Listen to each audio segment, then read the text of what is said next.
The last thing I remembered was the screech of tires, a blinding light, and the sickening crunch of my own bones. A pain sharp and deep, not just from the impact but from a lifetime of regrets, sharper than any metal shard. My life hadn't flashed before my eyes. It had oozed out, a gray, monotonous film of sacrifice and silence. A life lived for two men who never truly saw me.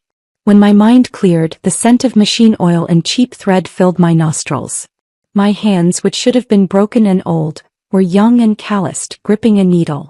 I was sitting on a hard wooden stool in the bustling, noisy workshop of the Xiangjiang garment factory. The fluorescent lights hummed overhead, and the whirring of a dozen sewing machines was a familiar, hated symphony. My hand trembled. I dropped the needle. It was 1979. I was 18 years old again. Alara Vance was reborn. A coworker next to me, Lynn, nudged my shoulder. Alara? The floor manager said no bathroom breaks. They'll dock your pay. I looked at her, really looked at her. Her face was unlined, full of a simple exhaustion I no longer shared. The resentment I had carried for decades, the knowledge of what was to come, crystallized into a single, unwavering point of resolve. I stood up, my chair scraping loudly against the concrete floor. I'm quitting, I said, my voice clear and loud, cutting through the rhythmic clatter of the machines. Every gaze in the workshop landed on me. Whispers broke out. The floor manager, a stern woman named Mrs. Wong, started marching toward me, her face like thunder. Girl, have you lost your mind? Lynn hissed. Jobs are hard to come by. What about your boyfriend's repeat year? Who will support him? A cold, sharp smile touched my lips. Boyfriend. The word was ash in my mouth. Kalen Mercer. The Phoenix man. The man for whom I had burned my own future to cinders so his could shine. I'm going to take the college entrance exam, I announced, my voice ringing with a certainty that stunned even me. As for Kalen's tuition and living expenses, he can figure them out himself. I didn't wait for a response. I unclipped my work badge, let it fall to the table. I shrugged off the drab, coarse uniform, standing there in my simple cotton clothes. I walked out of that factory, away from the life of drudgery, without a single backward glance. The afternoon sun, weak and pale through the city smog, had never felt so warm on my skin. Kalen and I were both orphans, raised in the same state-run children's home. He was the lucky one, adopted by a kind, elderly man who lived alone. We grew up together, two scrappy kids clinging to each other for warmth. When we were 16, hearts stirring with promises we didn't understand, we vowed to get into Tsinghua University together. He was brilliant, the star of our school. I was merely diligent. He failed the exam. When he decided to repeat the year, his adoptive father was diagnosed with severe dementia. The weight of the world fell on his slender shoulders. And I, like the fool I was, made the decision that would define my ruin. I had my admission notice to Tsinghua in my hand, a flimsy piece of paper that was my ticket to another life, and I gave it up. I willingly stayed in our provincial city, entered the factory, and told him I would fund his studies. Back then, Kalen had held me, his eyes red-rimmed. I'll work so hard, Alara. I'll get into Tsinghua, and then I'll work day and night to earn money so you can sit for the exam again. I promise. I had nestled in his arms, my heart so full of love and stupid hope, and I believed every word. In the summer of 1980 he succeeded. He got into Tsinghua. But his studies were demanding, he said. There was no one to care for his ailing father, he said. I was all the old man had left, he said. He promised that once his father passed he would be right by my side when I took the exam. So I waited. I waited until 1984. The old man died. Kalen graduated.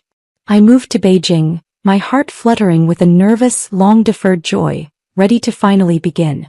And then I got pregnant. Kalen wanted me to have the baby. A woman should have children, he'd said, his tone leaving no room for argument. It won't be too late to take the exam afterward. The pregnancy was difficult, the symptoms relentless. I compromised. In 1986 I gave birth to our son. After that, the exam was a forgotten dream. My son was my whole world. Hungry, he wanted me. Crying, he wanted me. Sick, he wanted only me. I finally reached the Beijing I'd longed for at 25, only to be tied down by my child until I was 30. I compromised again and again until he married and gave me a grandson. And still I was never free. Half my life was nothing but Kalen talking or our son talking. No one ever listened to me. Just as I was trying to comfort myself, to accept the quiet despair of my status quo, I found it. Kalen's diary. He had always guarded it fiercely, calling it private. For years I never dared to touch it. But that day, a gnawing intuition made me open it. Hundreds of entries. And every one was about his love for another woman. Serafina Dove. It turned out his failure back then wasn't an accident. It was a deliberate, calculated gambit. When Serafina decided to repeat a year, Kalen Mercer, the brilliant student, deliberately filled in wrong answers so he could stay by her side. When she complained about the cafeteria food, he brought her expensive fruit cakes. When she felt cold, he skipped class to buy her a scarf and gloves made of Angora wool. And all that money came from me. Every stitch I embroidered, every coin I saved from my meager factory wages, had been funneled into his courtship of another woman. My whole body trembled with a rage so profound it felt like a physical illness.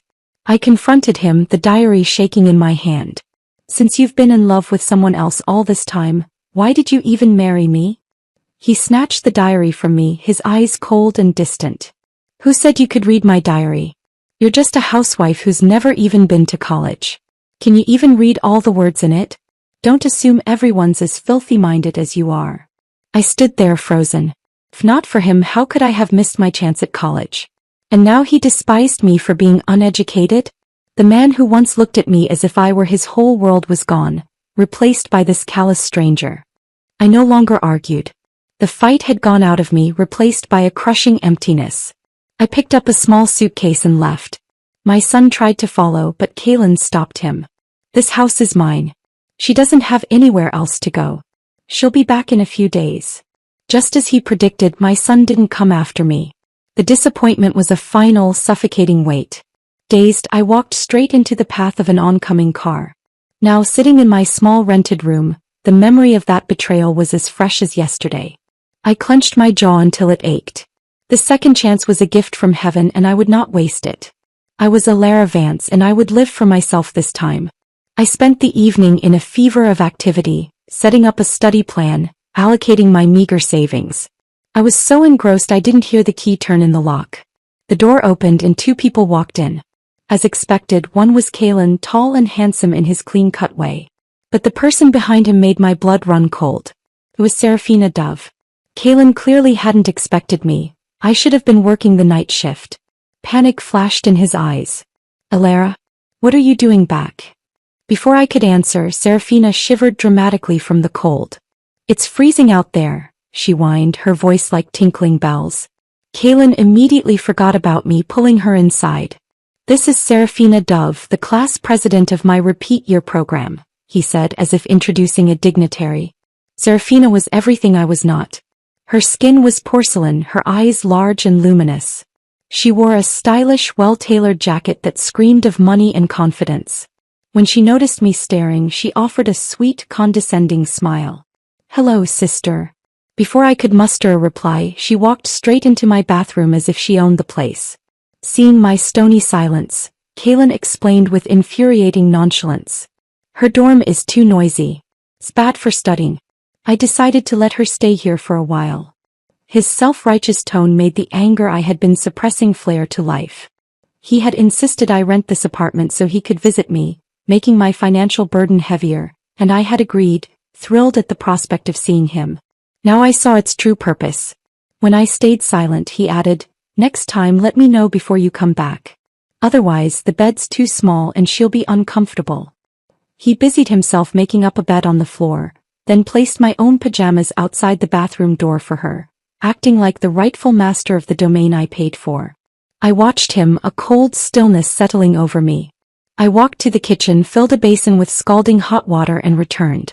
Without a word, I dumped the entire basin over him and the makeshift bed he was so tenderly preparing for his mistress.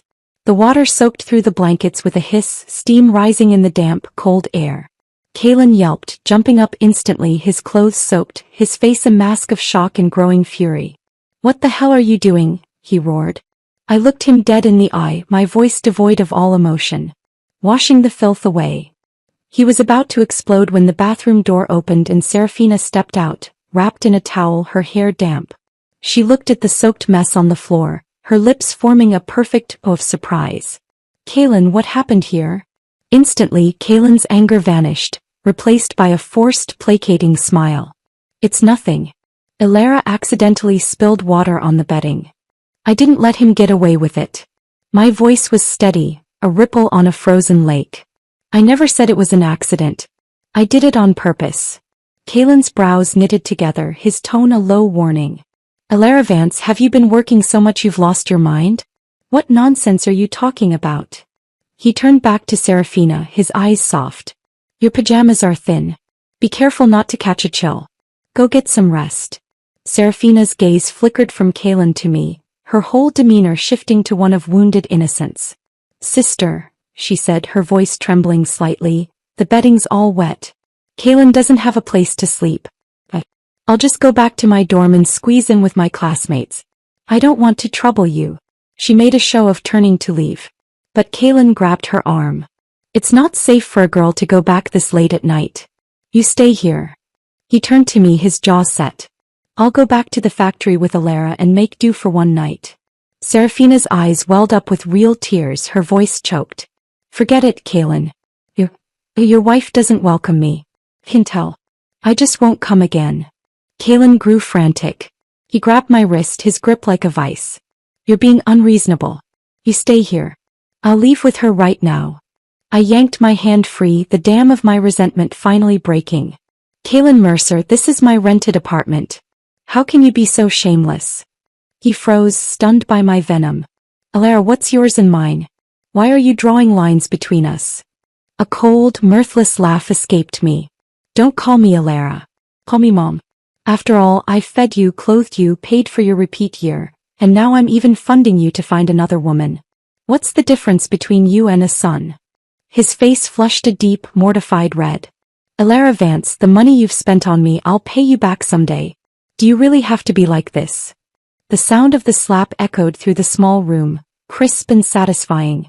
I had struck him hard across the face with all the strength of 2 lifetimes of rage. He stared at me wide-eyed, completely and utterly stunned. The mark of my hand bloomed red on his cheek. Serafina jumped in front of him, her tone full of theatrical reproach. How can you hit someone like that? You're acting like a complete shrew. I lowered my aching left hand, then raised my right and slapped her just as hard. The sound was equally sharp. A mother has every right to discipline her son, I said coolly. And you, an outsider, what right do you have to butt in? Serafina clutched her face, tears spilling over in earnest now. Kaylin immediately pulled her behind him, his own face a thundercloud. Elara Vance, you've truly lost your mind. I reached into my pocket and pulled out a folded piece of paper, shoving it into his chest. Sign it. He frowned, picking it up. As he read it, the last vestiges of his false composure slipped away. It was an IOU. I had listed every penny I had spent on him since he started his repeat year. I glanced at him, my expression icy. The money I've spent on you lately, you're going to pay it back. I'll only feel at ease with your signature on it. He gripped the paper, his knuckles white as if he couldn't believe I was serious. Serafina, seeing his hesitation, snatched it from him. She scanned it and let out a mocking little laugh. It's just a few lousy bucks. Sign it, Kaylin. We don't need her charity. A flicker of irritation crossed Kaylin's face. At her or at the situation, I didn't know, but for her sake he didn't lash out. I stared him down. You have 1 month. If you don't pay me back in that time, it'll be 10 times the amount. He clenched his jaw. I already explained things to you. What are you still mad about? My gaze shifted between the crying Serafina and the furious Kaylin before curling into a mocking smile. With the two of you like this, do you really think you're worth my anger? Get out. Don't waste my time. Swallowing his pride, his face dark as iron, Kaylin grabbed a still glaring Serafina and stormed out. I stood in the center of the room, my heart pounding not with heartbreak, but with a fierce, liberating triumph. The first battle of my new life was won. The very next morning I found a locksmith and changed the lock. I also went to a department store and bought a small, powerful electric heater. In my previous life I had been stupid enough to burn myself to keep others warm, ending as cold ashes. This time I would be the one who was warm, safe and secure. Relying on my memory and the hard-won experience of a life cut short, I didn't waste money on prep classes. I bought second-hand study materials and created my own rigorous review schedule. The college entrance exam had only been reinstated a few years prior, and the competition was ferocious. I didn't dare waste a single moment. This was my chance. My only chance. And I was going to seize it with both hands. The silence in my rented room was a balm. No Kaylin making demands, no factory noise, just the soft hum of my new electric heater and the turning of pages. I had carved out a small fortress of solitude, and I was its sole, dedicated guardian. My savings were meager, but with no one to leech from me, they were enough for rent, simple food, and my precious books. A few days after the confrontation, I was returning from the market with a bag of vegetables when Mr. Zhang, the old man who watched over the public phone booth near my building, called out to me. "Alara, Kaylin called for you today." Sounded a bit anxious. I offered him a genuine smile. "Thank you, Uncle Zhang, but we broke up." He must have dialed the wrong number. Before he could respond with the pity or curiosity I saw in his eyes, I gave a polite nod and hurried on. When I turned the corner to my street, I saw him. He was standing right outside my door, holding a roasted sweet potato wrapped in newspaper like a peace offering. He was tall and clean-cut, and Mr. Zhang, who had always liked him, was pouring him a cup of hot water from his thermos, the two of them chatting like old friends. He looked the picture of a decent, patient young man. I knew the rot that lay beneath. I approached, my expression blank, the groceries heavy in my arms. The moment he saw me, he rushed forward, the concern on his face so perfectly crafted it was nauseating. "Alara, why didn't you answer my calls? I've been worried sick." I didn't look at him, walking silently past him to my door, fumbling for my key. He trailed after me step for step. "Are you still mad? Alara, there's really nothing between me and Serafina. She's just a friend who has helped me a lot with my studies." I couldn't just refuse to lend her a bed. It was the chivalrous thing to do. I stopped the key halfway to the lock. I turned my head slowly, meeting his eyes. "The apartment you so chivalrously lent her," I said, my voice low and precise. "Was it one you paid for?" His face faltered, a crack in the perfect facade. I didn't think it through. I thought we didn't draw lines like that between us." A cold snort escaped me. "I'm working my hands to the bone in a factory and you're out playing the hero for other women. Oh, I think you've been very thoughtful indeed." Kaylin's brows furrowed, his patience visibly thinning. "Alara Vance, I skipped class to come here and explain things as clearly as I can. How long are you going to keep throwing a fit?" He reached out and grabbed my arm, his grip tight, his tone laced with a familiar impatience that had once cowed me. I didn't flinch. I slowly, deliberately pried his fingers off my arm. "We are breaking up," I said, each word a shard of ice. "Leave." He didn't take me seriously. He never did. He saw my resolve as a temporary tantrum, a storm he just had to wait out. He even tried to pull me into a hug, a gesture that had once been my sanctuary. "Come on, Alara. Don't be like this. We've been through too much." In the scuffle, the small vocabulary notebook I carried everywhere slipped from my pocket. Kaylin, ever quick, snatched it up before I could react. He stared at it, his eyes scanning the densely packed English words and mathematical formulas. A slow, incredulous smirk spread across his face. "You're memorizing vocabulary? While working in the factory?" He looked up at me, a condescending light in his eyes. "Don't tell me you're actually preparing for the college entrance exam again." I snatched the notebook back from his hand. "That's none of your business." His smirk widened, curdling into a sneer. "Alara, you won't pass. Let's be realistic. The only reason you got in before was a fluke, a stroke of luck. You've been out of school for almost half a year. Do you really think the college entrance exam is something you can just decide to pass?"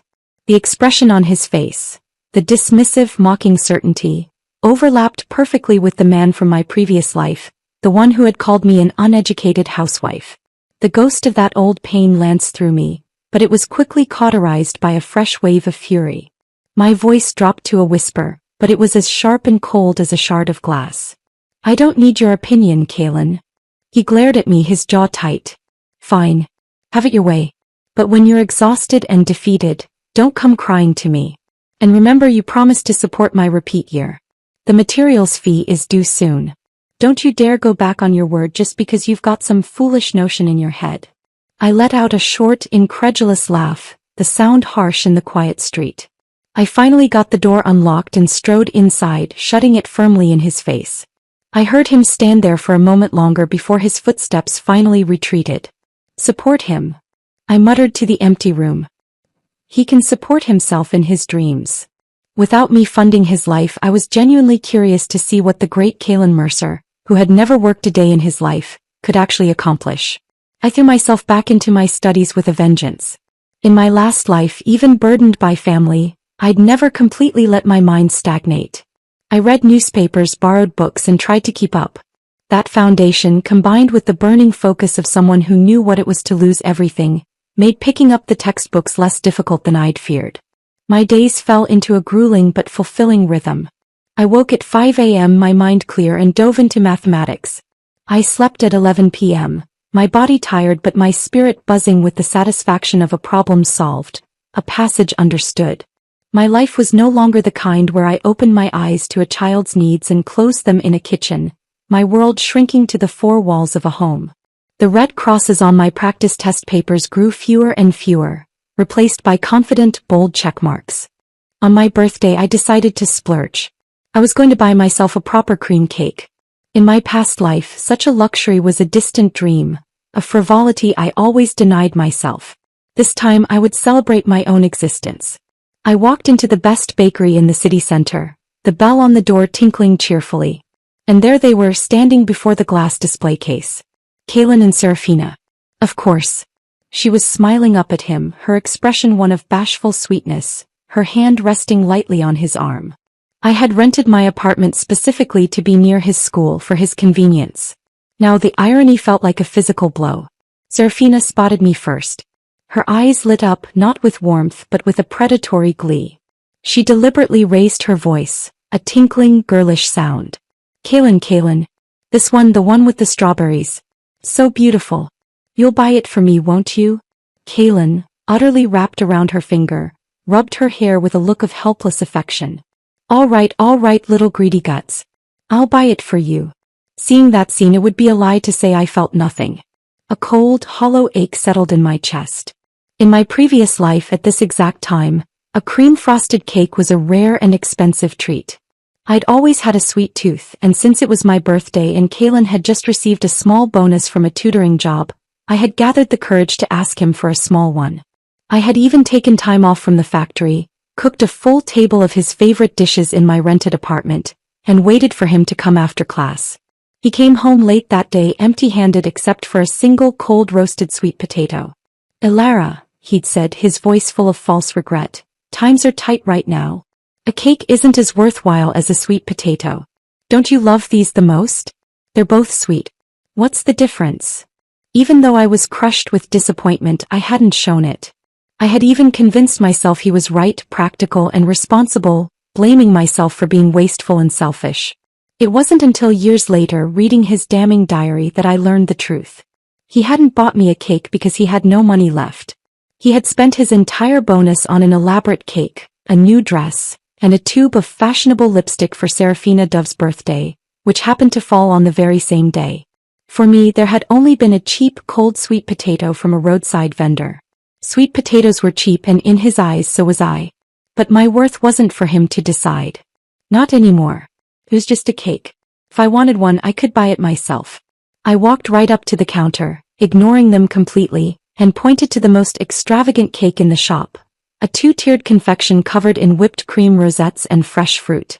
I'll take that one, please. Kalen finally noticed me. A flicker of something, guilt? Annoyance? Crossed his face before it settled into a look of pleased surprise. Elara, you've come around? I knew you'd see sense. I glanced at him as if he were a stranger asking for the time, then turned back to the cashier, pulling out my wallet. He stepped closer, his voice low. Who are you buying the cake for? When I didn't answer, he persisted, a note of accusation creeping in. Not long ago I told you the food at the repeat year class was terrible and you didn't care. Now you're wasting money on a cake. I let out a short, disbelieving laugh. And yet here you are buying a cake yourself. Looks like you're doing just fine. He coughed, awkwardly shuffling his feet. It's Serafina's birthday. What's wrong with me buying a cake for the birthday girl? I looked from his flustered face to Serafina's smug one and gave a cold, sharp smile. Today is my birthday too. Kalen froze, his grip on the cake box he was holding loosening slightly. What? Why didn't you tell me earlier? I took my change from the cashier and picked up my own much larger cake box. I celebrate my own birthday now. It's not like I haven't told you before. I had many times. He had just never listened. Serafina, still clinging to Kalen's arm, spoke in a syrupy tone. Sister, what a coincidence. Why don't we celebrate together? It would be so much fun. I looked her up and down, my smile not reaching my eyes. Do I look that shameless to you? Spending time with people of such questionable character. Her eyes instantly welled up with tears, her lower lip trembling. Sister, even if you don't like me, you don't have to slander me like this. Seeing her cry, Kalen immediately jumped to her defense, his voice hardening. Serafina is a good girl. Your mind is truly filthy, Elara. I curved my lips into a faint, knowing smile. A good girl wouldn't sleep in the same bed as a man who already has a girlfriend. I didn't shout. I didn't need to. My voice was just loud enough, just clear enough for the other customers and the staff to hear. Heads turned. Eyes, curious and judgmental, landed on Kalen and Serafina. Their faces instantly lost all color, blotching with red and white patches of humiliation. Kalen scrambled to explain to the suddenly hostile air. She's making things up. Don't listen to her. I gave a short, dismissive huff and strode toward the door with my cake.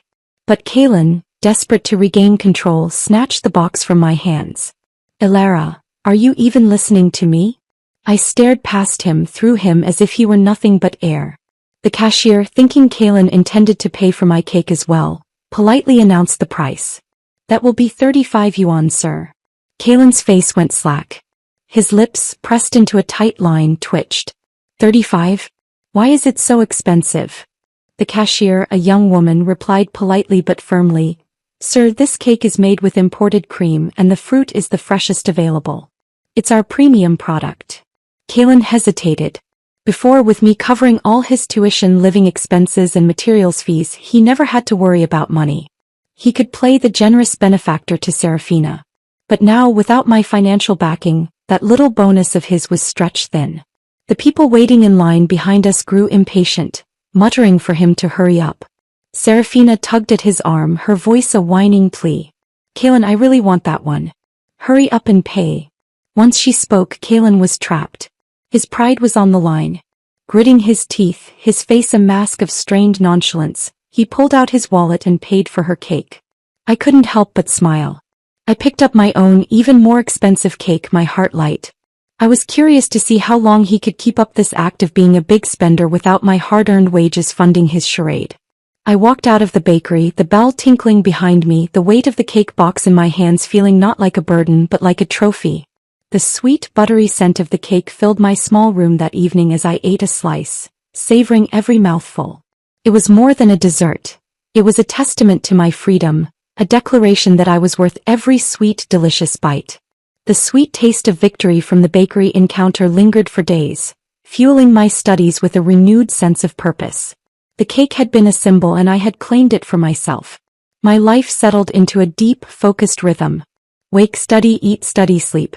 The world outside my room, the world of Kalen and Serafina and factory gossip, faded into a distant, irrelevant hum. It was a shock then when a knock came at my door one afternoon, interrupting a particularly complex physics problem. I opened it to find a middle-aged man in a modest Mao suit, his face etched with lines of worry and a faint air of intellectual authority. I recognized him instantly, Mr. Gao, Kalen's homeroom teacher. Miss Vance, he began, adjusting his wire-rimmed glasses. I am Mr. Gao from the repeat year program at the high school. May I speak with you for a moment? A cold dread entirely for Kalen's sake washed over me. I had no desire to be dragged back into his drama. But politeness and a sliver of morbid curiosity won out. I invited him in. He sat awkwardly on the edge of my single chair, his eyes scanning the room, the books piled on the floor, the formulas scrawled on scraps of paper taped to the wall, the electric heater glowing in the corner. It was not the room of a factory girl pining for her boyfriend. I'll come straight to the point, he said, clasping his hands. It's about Kalen. Without your supervision, his performance has plummeted. He has already skipped 3 consecutive mock tests. His scores, when he does deign to take them, are disastrous. I remained silent, my face a mask of polite indifference. Mr. Gao leaned forward, his voice dropping to a confidential tone. You're his cousin, right? I have to tell you, this kid has been dating lately. He's even skipped classes just to buy his girlfriend lipstick. At this rate, it's no good. He's the strongest student in the entire repeat year class, the one I've been focusing on. But if this keeps up, forget Tsinghua University. He won't even make it into a technical school here in the city. The misconception was so profound it was almost funny. I looked at this well-meaning, distressed teacher and decided to shatter his illusion. I needed to sever this last official tie. You're mistaken, Mr. Gao, I said calmly. I'm not his cousin. He frowned, confused. But that's how he introduced you to me before. He said you were a cousin supporting him out of family duty. I let out a cold, mirthless laugh. I didn't correct him at the time because I was afraid you'd find the truth ridiculous. I met his gaze squarely. I'm his ex-girlfriend. Mr. Gao froze. His mouth opened, then closed. A deep flush of embarrassment crept up his neck. I see. He looked down at his hands, the picture of a man whose entire understanding of a situation had just been upended. Kalen always seemed like such a good student, he murmured, more to himself than to me. I shrugged, a gesture of supreme detachment. You can't judge people by appearances. You're a responsible teacher, Mr. Gao. But everyone has their own fate. Whether he gets into college or what kind of life he leads afterward, that's his choice. The teacher sighed, a long, weary sound that seemed to carry the weight of all his disappointed students. After a pause, he said, It's a pity. The girl he's dating is also in my class. She's pretty but definitely not the well-behaved type. I've tried to talk sense into her several times, but she refuses to break up. How did a boy like Kalen end up with her? I forced a small, tight smile. Yeah, I echoed, my voice flat. How did he end up with her? Sometimes good advice can't save someone determined to ruin themselves. Mr. Gao kept sighing, the sound filling the small room. Once he knew the truth, he didn't linger. But as he stood to leave, he turned a final, practical concern on his face. So, who is going to pay Kalen's materials fee? He's the only one in the class who hasn't paid and the school's pressing for it. I asked him and he said you'd cover it. I really don't know what else to do. I gave him a look of pure, unadulterated puzzlement. And why exactly should I be the one to pay for him? Mr. Gao opened his mouth, found no words and finally just shook his head, muttering apologies as he let himself out. The door clicked shut and the silence that returned felt cleaner, more absolute than before. The last institutional thread connecting me to Kalen Mercer had been cut. A month of peaceful study passed. The seasons began their slow turn, the bitter cold giving way to a tentative spring warmth. I was deep in a history text when another knock came, this one sharper, more insistent. I knew who it was before I opened the door. Kalen stood there, but the carefully cultivated image of the scholar was gone. He looked harried, his hair messy, a sheen of sweat on his brow. The moment he saw me, the demand came, devoid of any greeting. Alara Vance, you quit your job at the factory. I kept my hands in the pockets of my trousers, leaning against the door frame. Do I need to report my employment status to you? His tone was thick with self-righteous indignation. You promised to cover my repeat year expenses. If you've quit, where's the income to keep your word? My materials fee has been overdue for months. Are you trying to embarrass me on purpose? He practically spat the last word. Shameless. If there was ever a word made for someone, it was for him. I looked at him, this boy I had once loved, and felt nothing but a distant, academic pity. Kalen, I said, my voice dangerously calm. I agreed to support your repeat year because I wanted a future with you. But you cheated on me. So why, in the name of all that is logical, should I keep giving you money? The word cheated made him bristle like a cat doused with water. He instantly raised his voice, a sure sign of a weak argument. Alara, Serafina and I are just friends. Stop making a scene. As if shouting louder makes someone right, I observed, my voice sharp as crushed ice. I never said who it was. You're the one rushing to announce her name. Color drained from his face, then returned in ugly, blotchy patches. Sometimes I really didn't understand men like him. They coveted the excitement of a new love but still clung to the security of the old. They refused to let go of either. His voice softened abruptly, taking on a wheedling tone. What ex? We never broke up. Who told you that? We're not even married. What right do you have to tie me down? I smirked. And who told you that we're still together? He finally heard the absolute finality in my tone. He stared at me blankly, his bravado crumbling to reveal a core of genuine confusion and panic. You really want to break up with me? He asked, and for the first time I saw a flicker of unease, of real fear in his eyes. I didn't hesitate. Let's break up. You don't have me in your heart anymore, and I feel filthy just being near you. I moved to close the door, but he shot his hand out, grabbing the frame in a panic. No, that's not true. I do have you in my heart. The man who had just been shouting at me was now begging, his voice cracking. It was a pathetic, desperate performance. We've known each other for over 10 years. How can you just say it's over? Didn't you say you'd love me forever? Liar. I sighed, a sound of profound exhaustion. I'm just tired, Kaylin. You're the one who made us like this. And besides, I added, my gaze piercing, if you won't break up with me, then what exactly is Serafina Dove to you? I may despise you now, but I still know enough to give my whole heart to just one person. It seems you can't manage even that. He lowered his head, defeated. After a long moment he muttered, the money I owe you, I'll pay it back. The door lock turned as I stepped inside, shutting the door on him, on his drama, on our shared past. I didn't look back. After that final talk he came to see me a few more times. It was as if he'd suddenly learned to behave, bringing me stale pastries and second-hand study materials he thought would win me back. I accepted them without a word and later gave them to the stray cats that roamed the alley or handed them to a homeless man who slept near the market. After a few tries, when he saw his gestures had no effect, not even anger, he stopped coming altogether.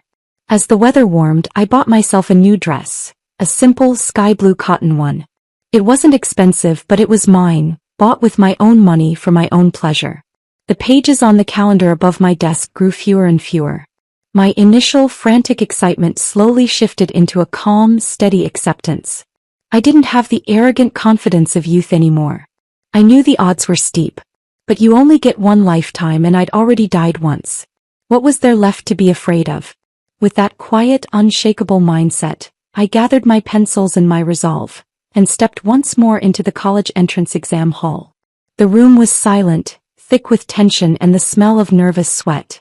But when I looked down at the test paper, the words didn't swim before my eyes. They danced like musical notes I had practiced for a lifetime. My heart felt lighter and lighter with each question I answered. The exam went more smoothly than I had ever dared to hope. But the moment I walked out of the hall, my mind still buzzing with formulas and essay structures, I ran straight into them. Kaylin and Serafina. The universe, it seemed, had a cruel sense of humor. Enemies really do meet on a narrow road. Serafina didn't bother hiding anymore. She laced her fingers tightly with Kaylin's right in front of me, a blatant, possessive claim. What a coincidence, running into you again, she said, her voice dripping with false sweetness. Kaylin's gaze flickered with a hint of discomfort before he masked it. How did you do? He asked, his tone condescending. The questions were tricky this year. But don't feel bad. If you need another year, I don't mind helping you. He was about to say more, probably some empty promise, when Serafina pinched his arm hard. He flinched and fell silent. I resisted the urge to roll my eyes. I heard you failed most of your mock exams before the test, I said, my voice flat. Instead of worrying about me, maybe you should worry about yourself. Serafina's eyes curved into malicious little crescents as she smiled. Kaylin was just being kind, trying to comfort you because you've known each other so long. If you don't appreciate it, then there's nothing more we can do. Kaylin seemed to want to speak to me again, to salvage some shred of his dignity, but a sharp look from Serafina silenced him. He closed his mouth, a puppet on a string. I, however, had stopped caring long ago. I walked away from them, not with anger but with a profound sense of release. They were already part of a past life, ghosts I had finally laid to rest. My future, whatever it held, was mine alone. The weeks following the exam were a strange, suspended animation. The frantic pressure was gone, leaving a void filled with a quiet, nervous anticipation. I kept myself busy, taking on small mending jobs for neighbors to replenish my savings, but my mind was always elsewhere, flying towards a mailbox hundreds of miles away in Beijing. Then one day in late summer when the osmanthus trees in the courtyard began to spill their sweet, intoxicating fragrance into the air, it came. A thin, official-looking envelope, bearing the return address of Tsinghua University. My hands trembled so violently I could barely tear it open. There was a single sheet of paper, but it carried the weight of 2 lifetimes of hope. I had been accepted into the School of Economics and Management. Tears I didn't know I had been holding back streamed down my face, silent and cathartic. I didn't sob, I simply stood there in the dusty courtyard, clutching that piece of paper as if it were a lifeline, which in a way it was. It was the proof that my rebellion had been worth it, that my stolen future had been returned to me. I ran to the public phone booth, my feet barely touching the ground.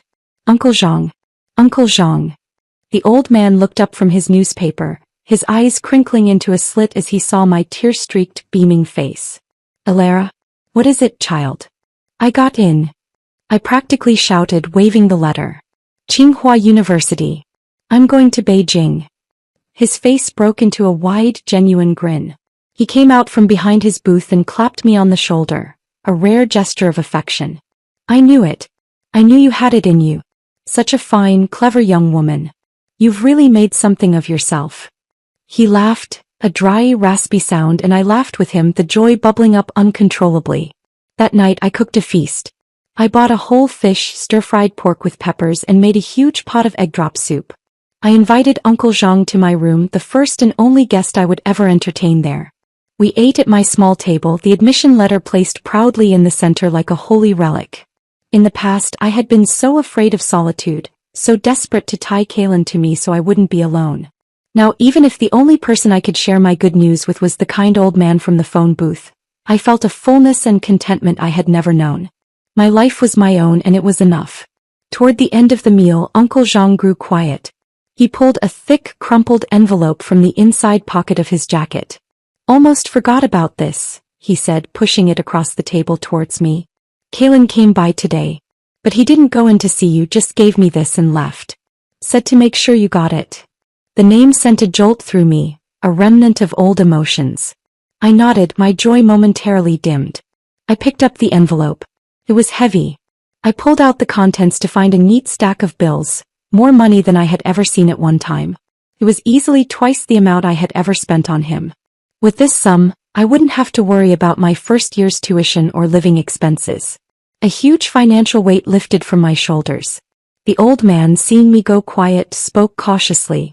When he came by today, he didn't look well, Alara. Then, I heard he didn't do well on the exam. I had already expected as much, so I felt nothing. A quiet acknowledgement, that was all. His adoptive father's been seriously ill lately, Uncle Zhang continued, his voice low. After being discharged from the hospital, he couldn't even recognize people anymore. Kept wandering off. I don't think Kaylin will be going to college anytime soon. He'll have to stay and care for the old man. I tucked the envelope away, the money feeling like both a repayment and a severance package. I gave a faint, non-committal hum. Everyone has their own path to walk, Uncle Zhang. I didn't want to talk about Kaylin anymore. His path was his own to tread. I had a train to catch. A week later I ended the lease on my apartment, packed my few belongings into a single suitcase along with my precious admission letter and Kaylin's money, and boarded the northbound train to Beijing. As the countryside sped by, transforming from the familiar greens of the south to the drier, yellower landscapes of the north, my heart stayed full of a wild, soaring excitement. This wasn't a visit. This wasn't a delivery. This was a homecoming. I finally stepped across the grand, imposing threshold of Tsinghua University, my suitcase in hand. Even after the long, sooty journey, my spirit felt clean and new. I went through the enrollment procedures, found my assigned dormitory, and claimed a wooden bed by the window. I made my bed with the new sheets I had bought, my movements reverent. My roommates, 3 bright-eyed girls from other provinces, laughed at how wide-eyed and amazed I seemed by everything. The grand libraries, the tree-lined paths, the very air which seemed to crackle with intellectual energy. You act like you've never seen a university before, one of them, a cheerful girl named May, teased. I only smiled, a secret, knowing smile.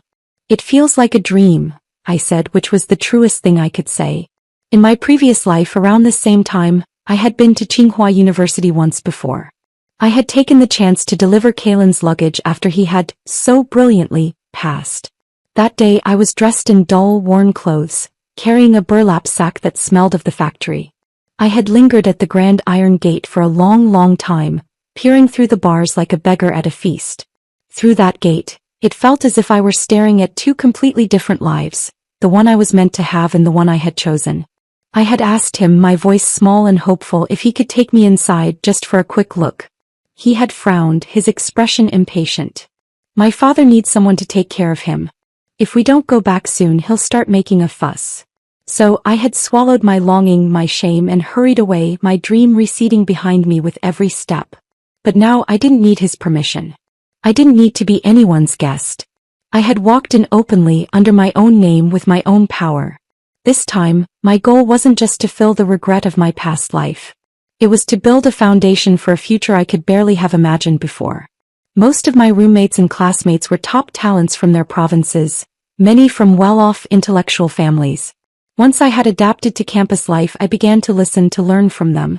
I heard whispers of something new, something daring, securities trading. The stock market, I learned, was turbulent that year, a wild, unregulated frontier.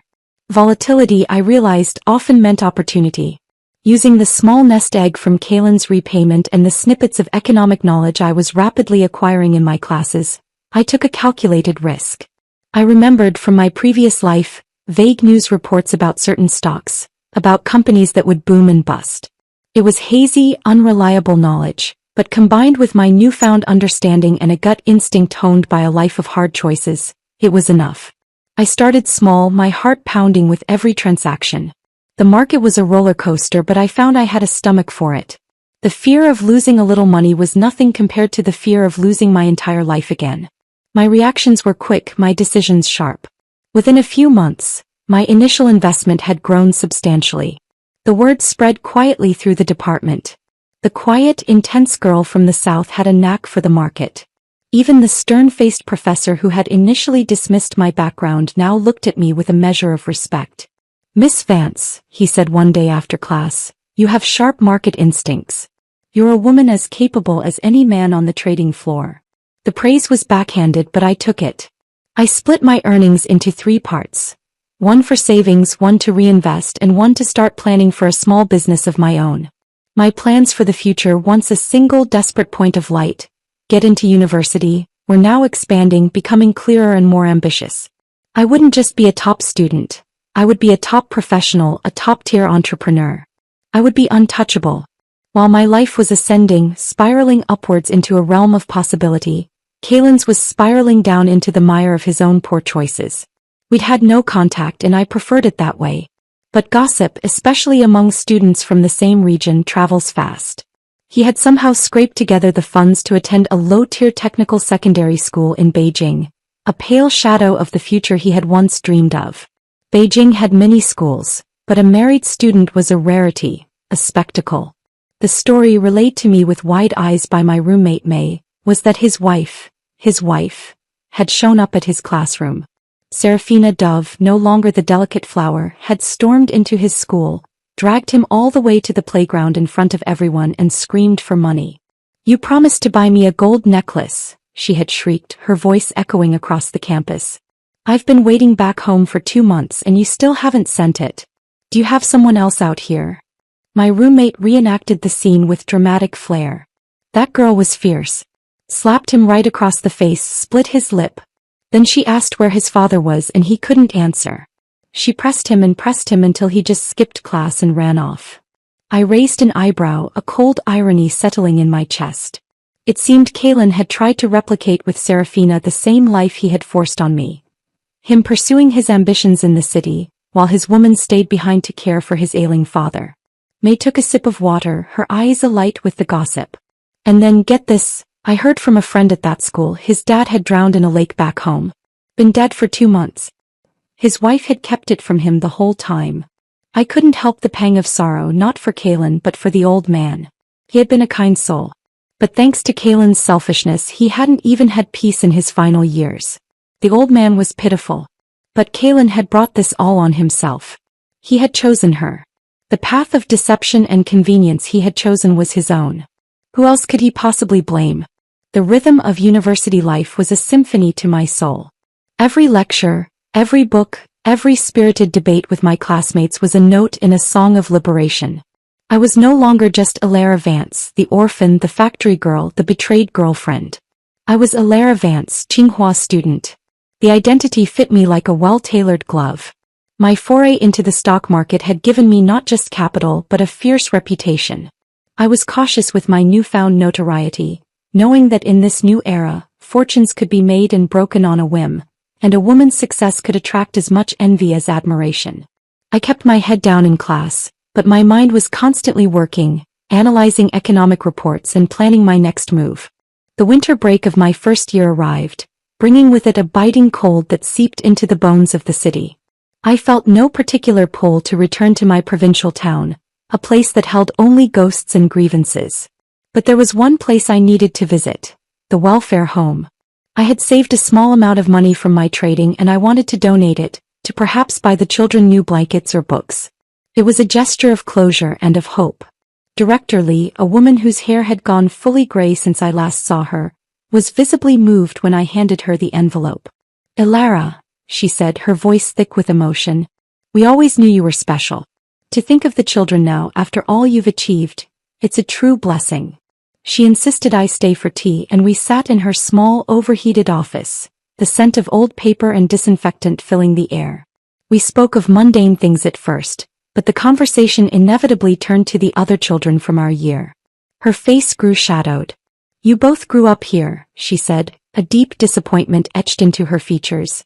"How did he end up like this?" She didn't need to say his name. We both knew. She then shared the updates, the gossip that had trickled back from our hometown. After Serafina's explosive visit to his school, Kalen had been utterly humiliated. He dropped out soon after and returned home. Everyone assumed it was to arrange his adoptive father's funeral. But instead, Director Lee said, her tone laced with disgust, he fought with that girl over the old man's house. Can you imagine? The old man worked himself to the bone raising him, and yet Kalen's behavior left people chilled. After this, who would dare adopt from a welfare home again? She sighed, a sound of profound weariness. He's poisoned the well for others. I felt a cold satisfaction. This was the true Kalen Mercer, stripped of his academic pretensions and charming lies. So, who ended up with the house? I asked, though I could already guess. The director gave a short, mocking laugh. That Dove girl used the child she was carrying to threaten him. Said she'd get rid of it if he didn't sign the house over to her. So he did. And then, in the middle of the night, she sold the house, pocketed the money, and disappeared. And she did, in fact, get rid of the baby. I raised my brows, feeling a twisted sense of justice. In her own ruthless way, Serafina had done what I never could. She had given Kalen a taste of his own medicine. Director Lee shook her head, looking at me with a mixture of pity and pride. Back then you and he were so close. You even took the college entrance exam twice for him. I thought you two would last, but he couldn't handle his own good fortune. Still, a man like that isn't worthy of you. You're doing very well now. If they try to contact you..." She trailed off, a protective note in her voice. I shook my head, a small, hard smile on my lips. "Actually, Kalen has written me several letters over the past couple of years. He said he misses me. Said I'm the one who really suits him. Admitted he was blind before." Director Lee's eyes widened. "And?" I didn't reply to a single one. Threw them all straight into the trash. The words were final, absolute. After leaving the welfare home, the past felt like a weight I had finally, fully shrugged off. I went to the newly opened supermarket, a symbol of the city's slow modernization, to buy a small cake. The kind of indulgence I once couldn't bear to spend money on was now a simple, everyday pleasure. As usual, I chose the most expensive one, a small, glossy chocolate torte. But at the checkout, fate, or perhaps just the cruel mathematics of a small town, had one last card to play. The boy bagging groceries was Kalen. He wore a yellowed, patched cotton jacket, his shoulders slumped. His face was unshaven, and the handsome features I remembered were blurred by hardship and a lack of care. The only thing he'd ever had going for him, his looks, were long gone. I, on the other hand, wore a stylish woolen camel coat and leather boots I had bought in Beijing. The contrast between us was so stark it was almost theatrical. He didn't recognize me until I spoke, my voice calm and devoid of the emotion he probably expected. Kalen. His head snapped up. For a second, there was nothing in his eyes but the dullness of manual labor. Then recognition dawned, followed by a flicker of wild, desperate hope. He stepped in front of me, blocking my path to the door. Alara? You came back. Did you come back to find me? I frowned, the stale scent of sweat and despair coming off him in waves. I covered my nose instinctively. Don't flatter yourself. Stay away from me. He froze, then stepped back awkwardly, his face flushing with a mixture of shame and hurt. Sorry, I've just been so busy with work. I haven't had time to take care of myself. I had no interest in this pathetic performance. I paid for my cake and moved to walk around him, my heels clicking decisively on the tiled floor. But he suddenly called out, his voice cracking, loud enough for other shoppers to turn and stare.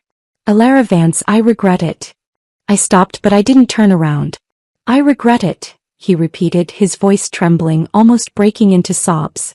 I picked the wrong person back then. You're my real love. You have to believe me. After all these years together, you really won't take me back. Now he knew how to cry. Where was this performance when it mattered? When I was the one crying silent tears over a cold sweet potato. When I was the one begging for a shred of attention. Slowly I turned to face him. The other shoppers were staring, their whispers a soft hiss in the air. I looked at him, this broken man in his stained jacket, his face streaked with tears, and I felt nothing. Not anger, not pity. Nothing. He saw my expression and his hope crumbled. His tears fell harder, his shoulders shaking with genuine self-pitying sobs. I smiled then, a faint, cold, and utterly final smile. No, I said, my voice clear and carrying in the sudden quiet of the supermarket. I don't regret leaving you. In fact, I think it's the best decision I've ever made in my life. His sobs hitched. He looked utterly destroyed.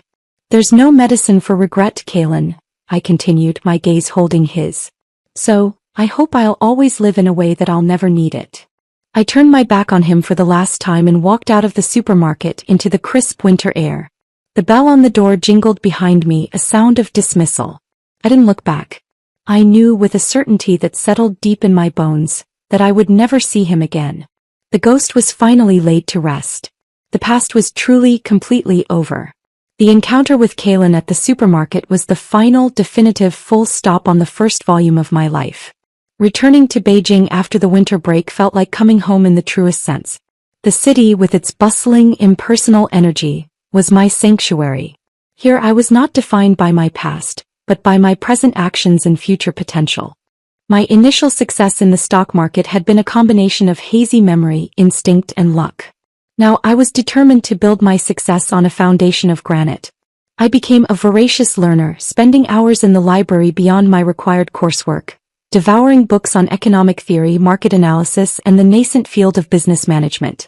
My finance professor, initially merely respectful of my instincts, now took a genuine interest in my analytical mind, often discussing complex market trends with me after class. The substantial profit I had made became the seed capital for something more concrete. With the portion of my earnings I had allocated for starting a business, I didn't dream of building an empire overnight. I started small, practically. I noticed a gap in the market around the university. Students, increasingly fashion-conscious but short on funds, had limited options. The state-run stores offered drab, utilitarian clothing, while the few emerging private vendors were expensive. I used my remaining connections from the garment factory, not as a worker but as a client. I placed a small, carefully calculated order for stylish but simple blouses and trousers, designs I had sketched out myself based on what I saw in magazines from Hong Kong. I rented a tiny stall in a bustling market near the university, not with the intention of manning it myself, but as a proof of concept. I hired 2 enterprising junior students, paying them a commission on sales. They were eager, personable, and understood our customer base perfectly. The clothes, priced just right between affordability and style, sold out in a week.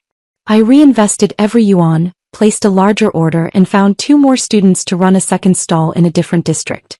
It wasn't a stock market windfall, but it was something more satisfying. A steady, growing stream of income that I had built from the ground up.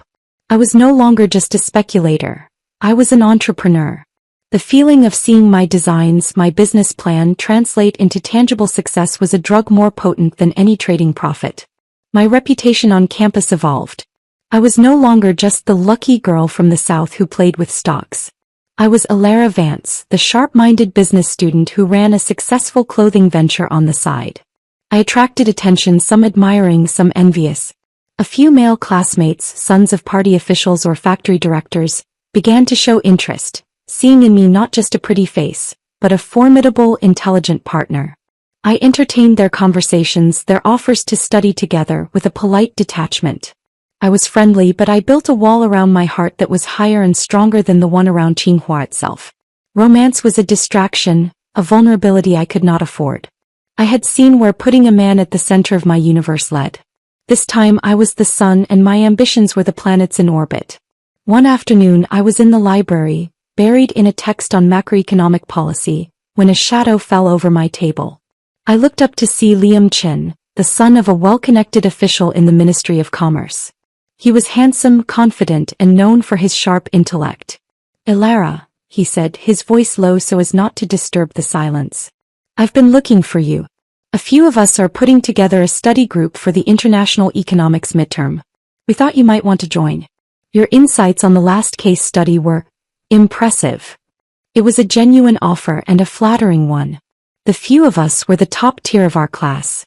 This was an invitation into an inner circle. I smiled, a careful, measured expression. "Thank you, Liam. That's very kind. But I have a prior commitment with my business partners to go over our inventory." It was a half-truth, a polite refusal. He looked surprised, then intrigued. "No one refused, Liam Chin. The clothing stalls? I've heard.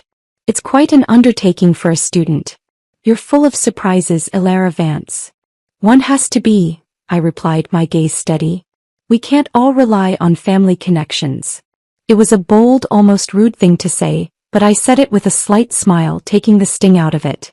I needed him and men like him to understand that I was not a prize to be won, but a potential ally to be respected. He laughed, a short, surprised sound. "No," he agreed, his eyes appraising me with new interest. "I suppose we can't. Well, the offer stands if you change your mind." I nodded and he moved away. I watched him go, not with the flutter of a schoolgirl's heart, but with the cool calculation of a strategist. Connections were currency, and Liam Chin was a high-denomination note. But I would not spend my own integrity to acquire him. I would make myself valuable enough that he would seek a partnership on my terms. This was the new rhythm of my life, a symphony of academia and commerce. My days were a whirlwind of lectures, library sessions, meetings with my student vendors, and trips to the fabric market. I was constantly tired, but it was a fulfilling exhaustion, so different from the soul-crushing fatigue of the factory. This was the fatigue of creation, of building. I received a letter from Director Lee during this time. She wrote that the welfare home had used my donation to buy new winter coats for all the children. She enclosed a photograph. 24 small, smiling faces bundled in bright blue jackets. I pinned that photo to the wall above my desk. It was a more powerful motivator than any grade or profit margin. It was a reminder of where I came from and proof that I could change the trajectory of not just my own life but others as well. One of my roommates, May, plopped down on my bed one evening as I was tallying the week's sales. "You're a machine, Alara," she said, shaking her head in admiration. "Classes, this business. Don't you ever want to just relax? Go to a dance. There's a boy in the physics department who asks about you all the time." I looked up from my ledger, my pen still in my hand. "I am relaxing," I said, and I meant it. The scratch of pen on paper, the neat columns of numbers that represented my independence. This was my peace. "And tell the boy in the physics department that if he has a business proposition, I'd be happy to hear it." May laughed, a bright, incredulous sound. "You're impossible." But I wasn't. I was just finally, completely possible on my own terms. The factory girl was gone, erased. The betrayed woman was a memory, a lesson learned. In her place was Alara Vance, student, entrepreneur, and architect of her own fortune. And her work had only just begun. The following year passed in a blur of purposeful activity. My small clothing business, which I'd christened New Threads, steadily grew. I expanded from 2 stalls to 4, hiring more students and carefully managing the supply chain. The profits, while not astronomical, provided a financial security I had never known, allowing me to focus on my studies without the gnawing worry of tuition. My calculated politeness with Liam Chin evolved into a strategic alliance. We never dated, but we became a formidable study team. He provided access to resources and insider knowledge of policy shifts. I provided a ground-level understanding of market mechanics and a work ethic that matched his own ambition. We were peers, and the respect between us was real. It was a new kind of relationship for me, one built on mutual benefit and intellectual respect, not emotional dependency. In my third year, a golden opportunity presented itself. The university announced a business innovation competition with a significant cash prize and, more importantly, the mentorship of a panel of influential economists and ministry officials. The challenge was to create a viable business plan for a post-command economy. Most entrants proposed variations on private factories or import-export ventures. I decided to think differently. Drawing on my experience with new threads and my observations of the city's changing landscape, I crafted a proposal for a centralized private employment agency. I argued that as state-assigned jobs dwindled, both emerging private enterprises and skilled workers would be lost without a mechanism to find each other. My plan detailed a service that would vet candidates, match skills with needs, and take a small commission from successful placements. It was a bridge between the old system and the new. Liam read my draft, his expression unreadable. It's Baudelaire. And risky. You're essentially proposing to monetize the allocation of human labor. Some on the panel will see it as ideologically questionable. I'm proposing a solution to an inefficiency that will only grow, I countered, my voice calm. The ideology will have to catch up with the reality. He was silent for a long moment, then a slow smile spread across his face. It's brilliant. And you're right. Let them be questioned. The day of the presentation, I stood before the panel of stern-faced older men, my heart a steady drumbeat of resolve, not fear. I wore a suit I had tailored from my own stall's inventory, a simple, sharp lines that commanded respect. I laid out my plan, my voice clear, my arguments backed by the data I had painstakingly gathered from my own business and market surveys. I spoke of productivity, of wasted potential, of the need for a fluid labor market to fuel growth. The questions were sharp, probing for weakness. One official, a man with a perpetually furrowed brow, leaned forward.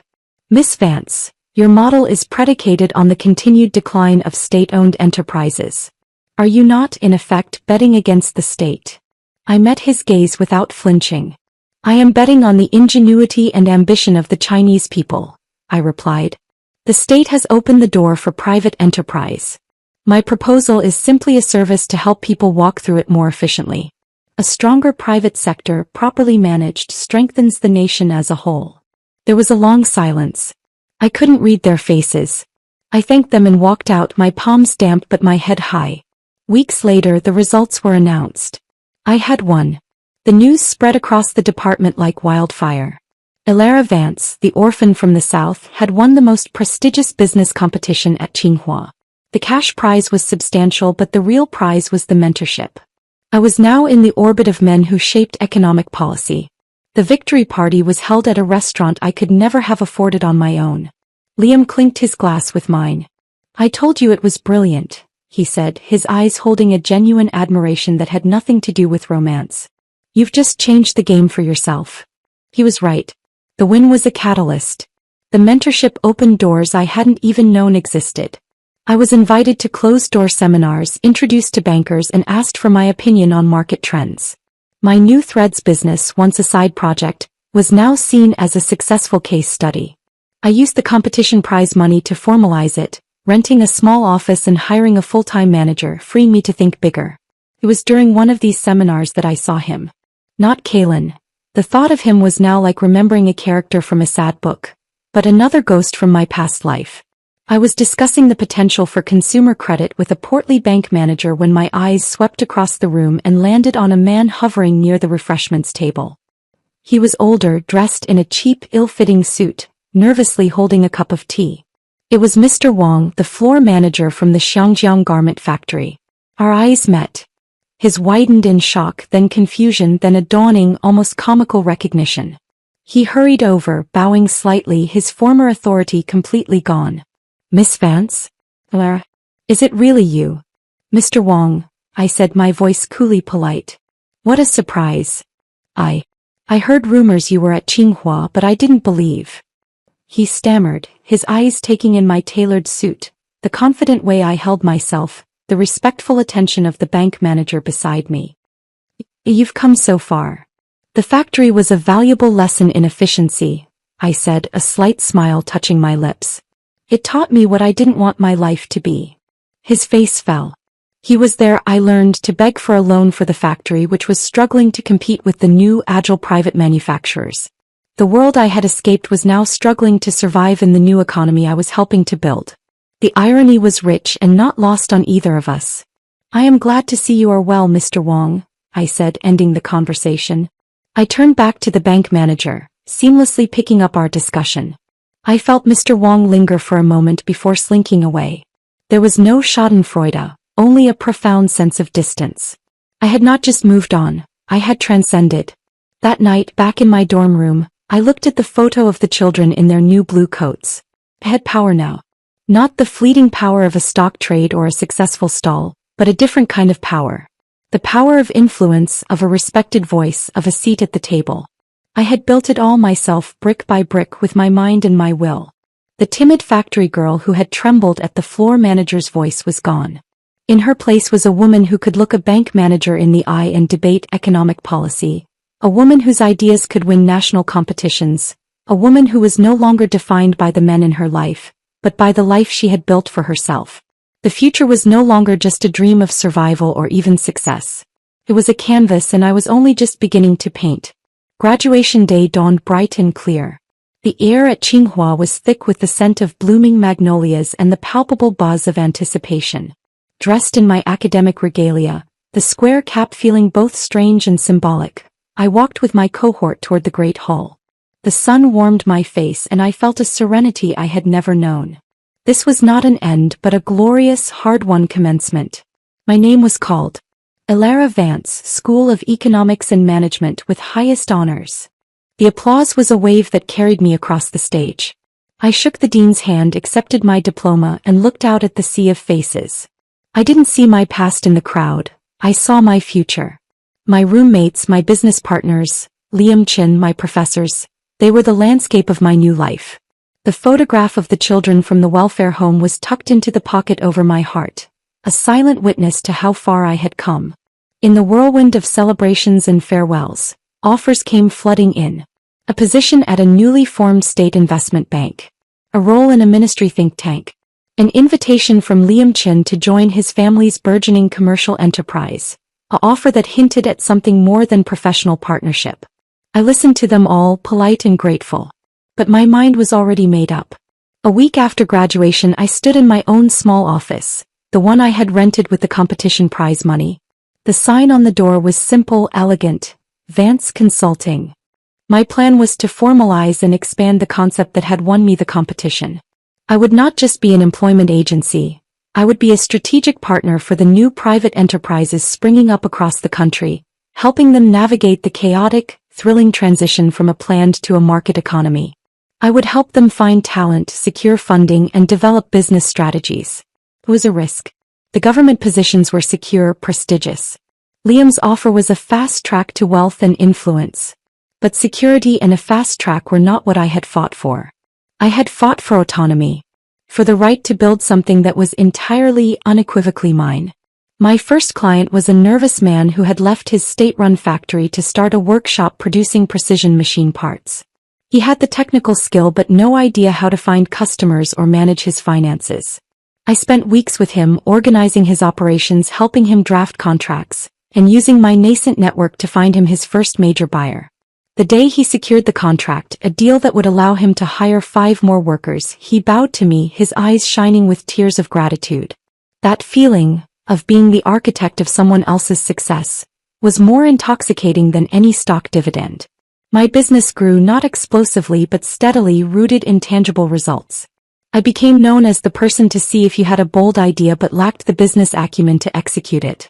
I was a bridge, just as I had proposed in my competition entry. One afternoon about a year after graduation, I was working on a complex proposal for a client seeking foreign investment. A familiar figure appeared in my open doorway. It was Liam Chin. He leaned against the frame, smiling. The famous Alara Vance. I hear you turned down the deputy director position at the Ministry of Commerce. I heard a rumor to that effect myself, I replied, gesturing for him to come in. He sat down, his gaze taking in the modest but well-organized office, the stacks of client files, the map of China on the wall with pins marking my projects. You were always the most stubborn person I've ever met. And the smartest. He paused. My offer still stands, you know. A partnership. In every sense. I looked at him, this brilliant, ambitious man who represented a path of least resistance to a life of comfort and power. A life many would kill for. But I had already killed the part of me that would have settled for it. Liam, I said, my voice gentle but firm. You are a wonderful friend and a formidable mind. But my answer is the same. My path is here. I gestured around the room. Building this. He nodded slowly, not surprised, but with a trace of genuine regret. I knew you'd say that. I just had to be sure. He stood up, extending his hand. Then let it be a business alliance. I'll be sending clients your way. They'll need your kind of clear-eyed pragmatism. I shook his hand, a true smile on my face. I would appreciate that very much. After he left, I walked to the window, looking down at the bustling Beijing street below. The city was a monument to change, to relentless forward motion. I had been reborn into its churning heart, and I had not just survived. I had thrived by its new rules. My thoughts drifted, not to Kaylin, whose fate was a closed chapter of no interest to me, but further back. To the desperate, love-starved orphan I had been, so eager to tie my destiny to a boy she thought was her savior. That girl felt like a different person, a character from a cautionary tale. I had outgrown her, not with bitterness, but with a profound understanding of my own worth. The horizon I had seen from my factory stool, the one that seemed so unattainable, was now behind me. I had crossed it, and I had discovered that the horizon was never the destination. It was merely a marker, a sign that there was always more world to see, more to build, more to become. I was Alara Vance. I was a university graduate. I was a business owner. I was a force in my own right. And my story, I knew with a deep, unshakable certainty, was only just beginning. I turned from the window, my eyes falling on the next client file waiting on my desk. I sat down, picked up my pen, and began to write the next page. The end. George, I've got good news and bad news. Which do you want to hear first? I put down my paintbrush and looked at my friend Frank. He stood at the studio door with a mysterious air, his face a mix of nervousness and excitement. Let's start with the bad news. After all, I've gotten used to it these past 3 years. Your painting, Eternity, just sold for a sky-high price. Over $6 million. I frowned. How is that bad news? Frank chuckled. Because it's actually part of the good news. The bad news is, buddy, you might need to see a psychiatrist. What do you mean? A woman who looks exactly like Mary showed up at your art exhibition. I almost thought I was seeing a ghost. The paintbrush slipped from my hand and fell to the floor, splattering paint across the unfinished canvas. Mary, my late wife, died 3 years ago after accidentally falling off a cliff. I watched with my own eyes as her body was pulled from the water. In that moment, my world completely collapsed. Stop joking around, Frank. Why would I lie to you? She even left this. Frank handed me a note, with an address and a time written on it. My hand trembled slightly. The handwriting was exactly the same as Mary's. That night, I waited until midnight at the designated cafe. Just as I was about to leave, a familiar figure appeared at the door. Mary? No, it couldn't be her. But every gesture of that woman, from the tips of her hair to her fingertips, was a shadow of Mary. George, it's been a long time. She sat across from me, and the familiar voice nearly made my heart stop. Who are you? I struggled to remain calm. I'm Mary, your wife. She smiled and reached out her hand. There was a scar on her palm, the mark Mary got when she accidentally cut herself on glass at 15. Impossible. Mary is already dead. She laughed softly. That was just an accident. I fell off the cliff and was saved by a reclusive old doctor. I lost my memory from the injuries and only recently remembered everything. As she spoke, tears began to fall, an expression I knew all too well, the look Mary wore whenever she felt wronged. I know it's hard to believe, but I really am Mary. I couldn't believe my eyes. The shade of lipstick Mary loved most, the faint little mole beneath her left ear, the unconscious habit of rubbing her ring while speaking. Everything was so familiar. Are you really Mary? She nodded and took a small box out of her bag. This is the proof. Inside the box was the first piece of jewelry Mary ever designed. A sapphire ring, the only one of its kind, never mass-produced. I brought it with me that day because I wanted to surprise you. I suddenly stood up and pulled her into my arms. 3 years of longing surged over me like a tide. I held her tightly, afraid that if I let go, she would disappear again. On the way home, she told me about her experiences over the past 3 years. She was rescued by an old doctor in the mountains, lost her memory due to a severe head injury, and lived in a remote mountain village for more than 2 years. It wasn't until she happened to see a poster for my art exhibition that her memory gradually returned. The next day, I took her to see Frank. Oh my God, it really is you, Mary. Frank stared in astonishment, eyes wide. Frank, it's been a long time. She greeted him with a smile, exactly as I remembered. Frank pulled me aside and whispered, Man, this is unbelievable, but I really believe it's her. Who else but Mary could call me by my childhood nickname so accurately? That was something only the two of you knew. A week later, Mary officially returned. We held a small welcome party for her. Her mother was so overwhelmed that she fainted, and when she woke up, she clung to her daughter and refused to let go. But that night, I noticed the first sign that something was off. Mary never ate mangoes because she was severely allergic. Yet the returned Mary absent-mindedly tasted a mango dessert and was perfectly fine.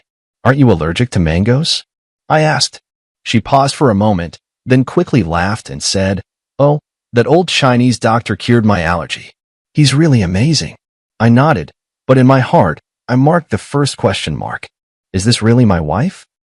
A month passed quickly, and Mary blended perfectly into our lives. She knew the location of every item in the house, remembered our shared memories, and could even accurately name friends we hadn't contacted in years. But those subtle feelings of discord kept growing.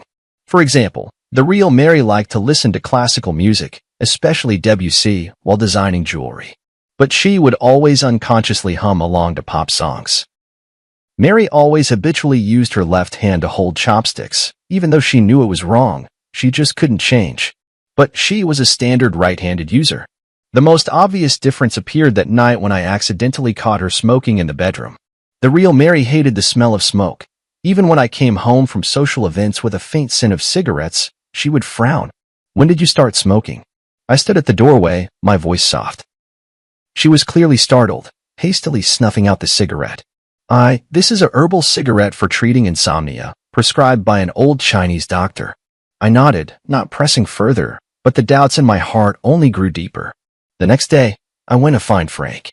Help me check if, in the past 3 years, plastic surgery technology has advanced enough to achieve this level. Frank's eyes widened. You mean, she's not Mary? I'm not sure, but there are always some things that don't add up. 2 days later, Frank brought news. High-end plastic surgery can make faces look similar, but it can't replicate the exact placement of scars or moles. And there's a limit to how well someone can imitate a voice. What if it was a twin? Frank shook his head. Mary is an only child. We all know that. I decided not to show my feelings for now and to keep observing. A week later, Mary's mother came to my house with astonishing news. George, Mary is going to have a baby, my mother-in-law told me excitedly. I stood there stunned.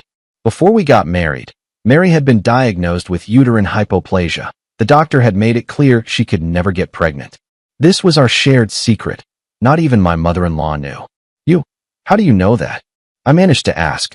Mary told me this morning. She said she already had a checkup. It's been 2 months. My mother-in-law happily grabbed my hand. It's a blessing from above. Mary survived death, and now she can bring us new life. My heart sank to the bottom. This absolutely could not be Mary. That night, I dug out the hospital's diagnosis certificate in my study, which clearly stated the condition of Mary's uterus. But when I wanted to talk to Mary about it, I found her in the bedroom, excitedly discussing the decoration of the nursery with my mother-in-law. Mary, could you come here for a moment? I called her calmly. She followed me into the study, still wearing a blissful smile on her face. Did you forget about this? I handed her the diagnosis certificate. She took it and glanced at it, her face instantly turning pale. George, I can explain. Explain what? Explain that you're not Mary at all. Mother-in-law heard the commotion and walked in. What's going on with you two? Mom, take a look at this. I handed her the proof. My mother-in-law read it, then looked at Mary in astonishment. What's going on? Mary, you can't have children. Of course she can, I sneered, because she's not Mary at all. My mother-in-law's face changed dramatically. What nonsense are you talking about? I can explain. She hurriedly grabbed my mother-in-law's hand. That old Chinese doctor not only saved my life, but also cured my uterine problem. It's a miracle, truly. My mother-in-law looked at me, then at her, hesitating. George, you're being too paranoid. My mother-in-law finally took her daughter's side. Mary has come back with great difficulty. You should cherish her, not doubt her. Yes, George, I know this is hard to accept, but miracles do happen. Tears welled up in her eyes. Haven't we always wanted a child? Now we can finally have our own baby. I looked at her face, identical to Mary's, yet I became more certain in my heart. This woman was not my wife. All right, I believe you. I smiled, deciding to go along with their story for now. Let's wait together for this miracle to happen. That night, I secretly contacted a private detective. My mother-in-law gladly accepted her daughter's explanation, even suggesting she move in with us to take care of Mary during her pregnancy. Outwardly, I agreed, but inside I grew even more wary. This was no coincidence. There had to be some kind of plot. Mom, haven't you always lived in Haicheng? Won't it be hard to get used to living here? I probed cautiously. For my grandson, I'm willing to endure any inconvenience, my mother-in-law said firmly. I noticed a fleeting unnatural expression on Mary's face. Could the truth be connected to my mother-in-law? On the third day after my mother-in-law moved in, I discovered more suspicious details. For example, the real Mary never drank coffee, but she and my mother-in-law often enjoyed it together. Also, Mary's favorite movie was Roman Holiday, but she claimed to prefer Titanic. The strangest thing is, Mary used to despise her cousin Tom when she was alive, but now he visits frequently and chats and laughs with Mary as if they're old friends. I told Frank about these discoveries. Buddy, things are getting more and more suspicious, Frank frowned. Are you sure you want to keep going like this? Why not just expose her directly? It's not the right time yet. I want to find out what they're really after. The private detective's investigation also made progress. The so-called old Chinese doctor who had saved Mary did not exist at all, and Mary's whereabouts over the past 3 years were completely untraceable. More importantly, the private detective uncovered a shocking fact during the investigation. Mary's cousin Tom was deeply in debt from gambling, and the painting Eternity under my name, worth over $6 million, was his only hope for quick cash. They're after your painting, the private detective asserted, and this fake Mary is likely a professional identity fraudster, hired to win your trust. I took a deep breath and decided to take the initiative. That afternoon, I pretended to go out, but secretly returned home and hid in the study. Sure enough, Mary and her cousin Tom were whispering to each other in the living room. It's taking too long, Tom said irritably. How much longer until he sells the painting? Don't worry, she soothed him. I'm already pregnant, and now he completely believes I'm Mary. In a little while, I'll say I want to move to a better neighborhood for the sake of the baby, and then we'll naturally need to sell the painting to raise money. You're really pregnant? That wasn't part of the plan. It was an accident, but it works to our advantage. George wants a child so badly. Does Annie know the truth? She only knows we're trying to scam money, not the specific plan. But she hates George, thinks he caused her daughter's death, so she's more than happy to help. I clenched my fists. So my mother-in-law had always believed that Mary's accident was somehow my fault.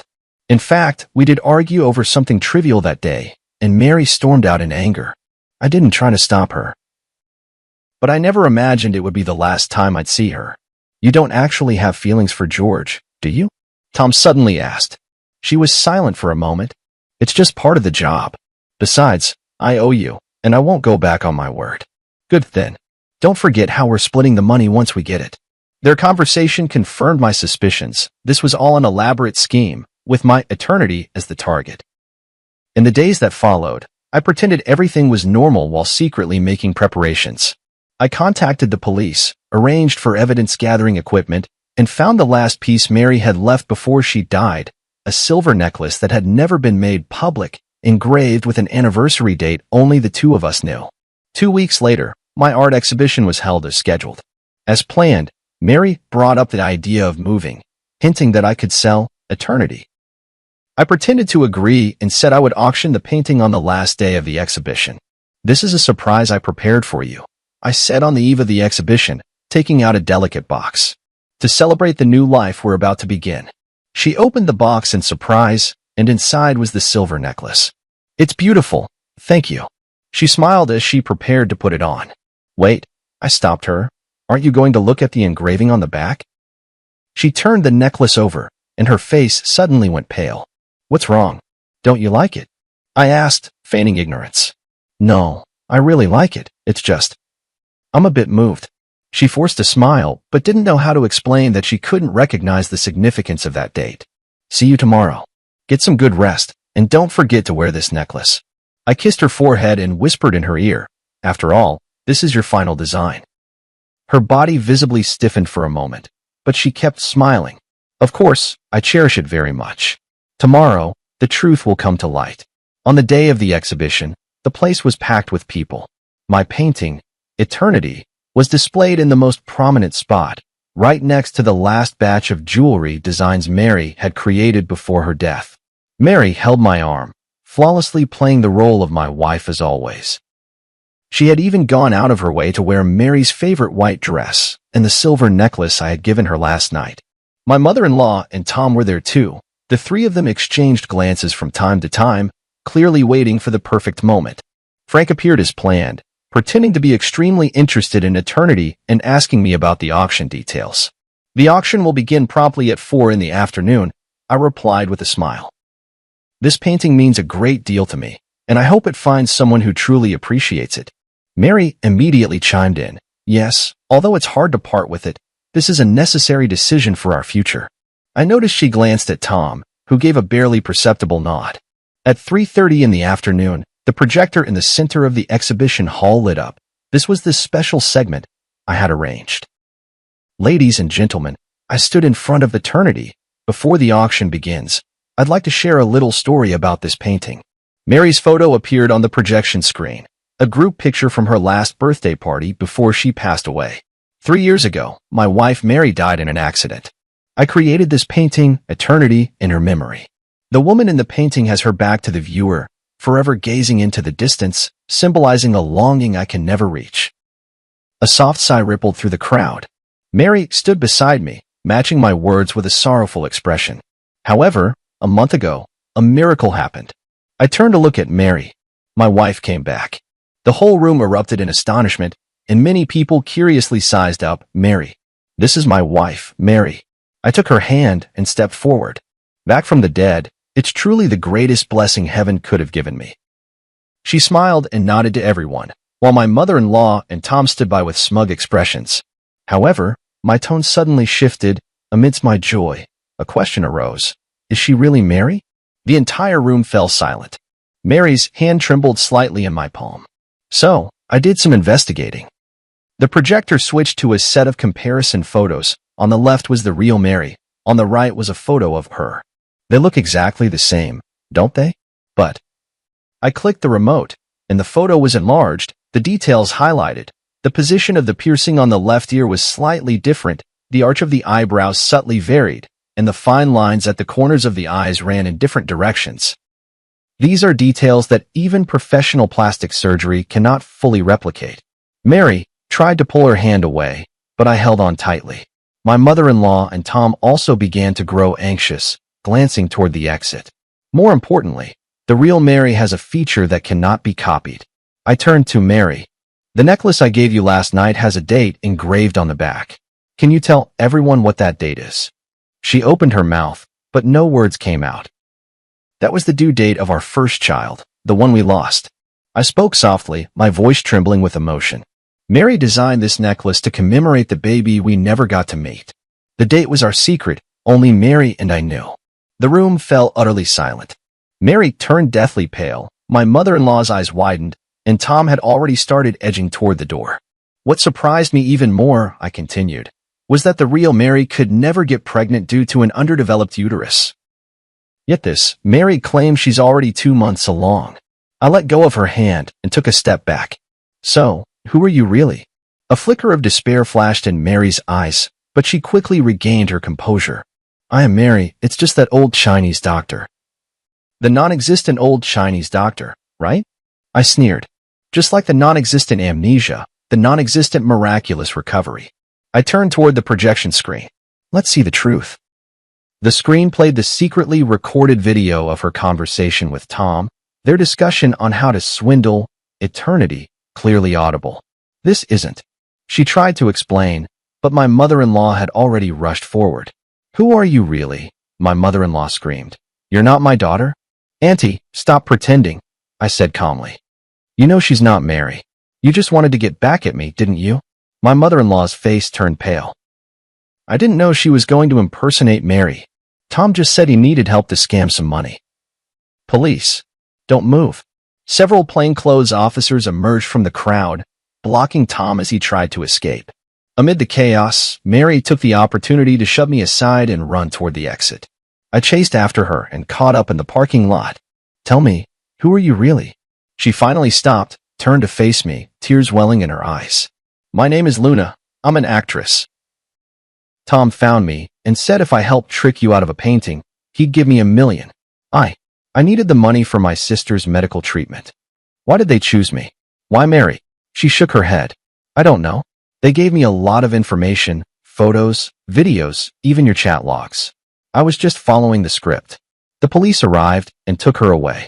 I stood where I was, gazing at the distant sky, my heart a tumult of emotions.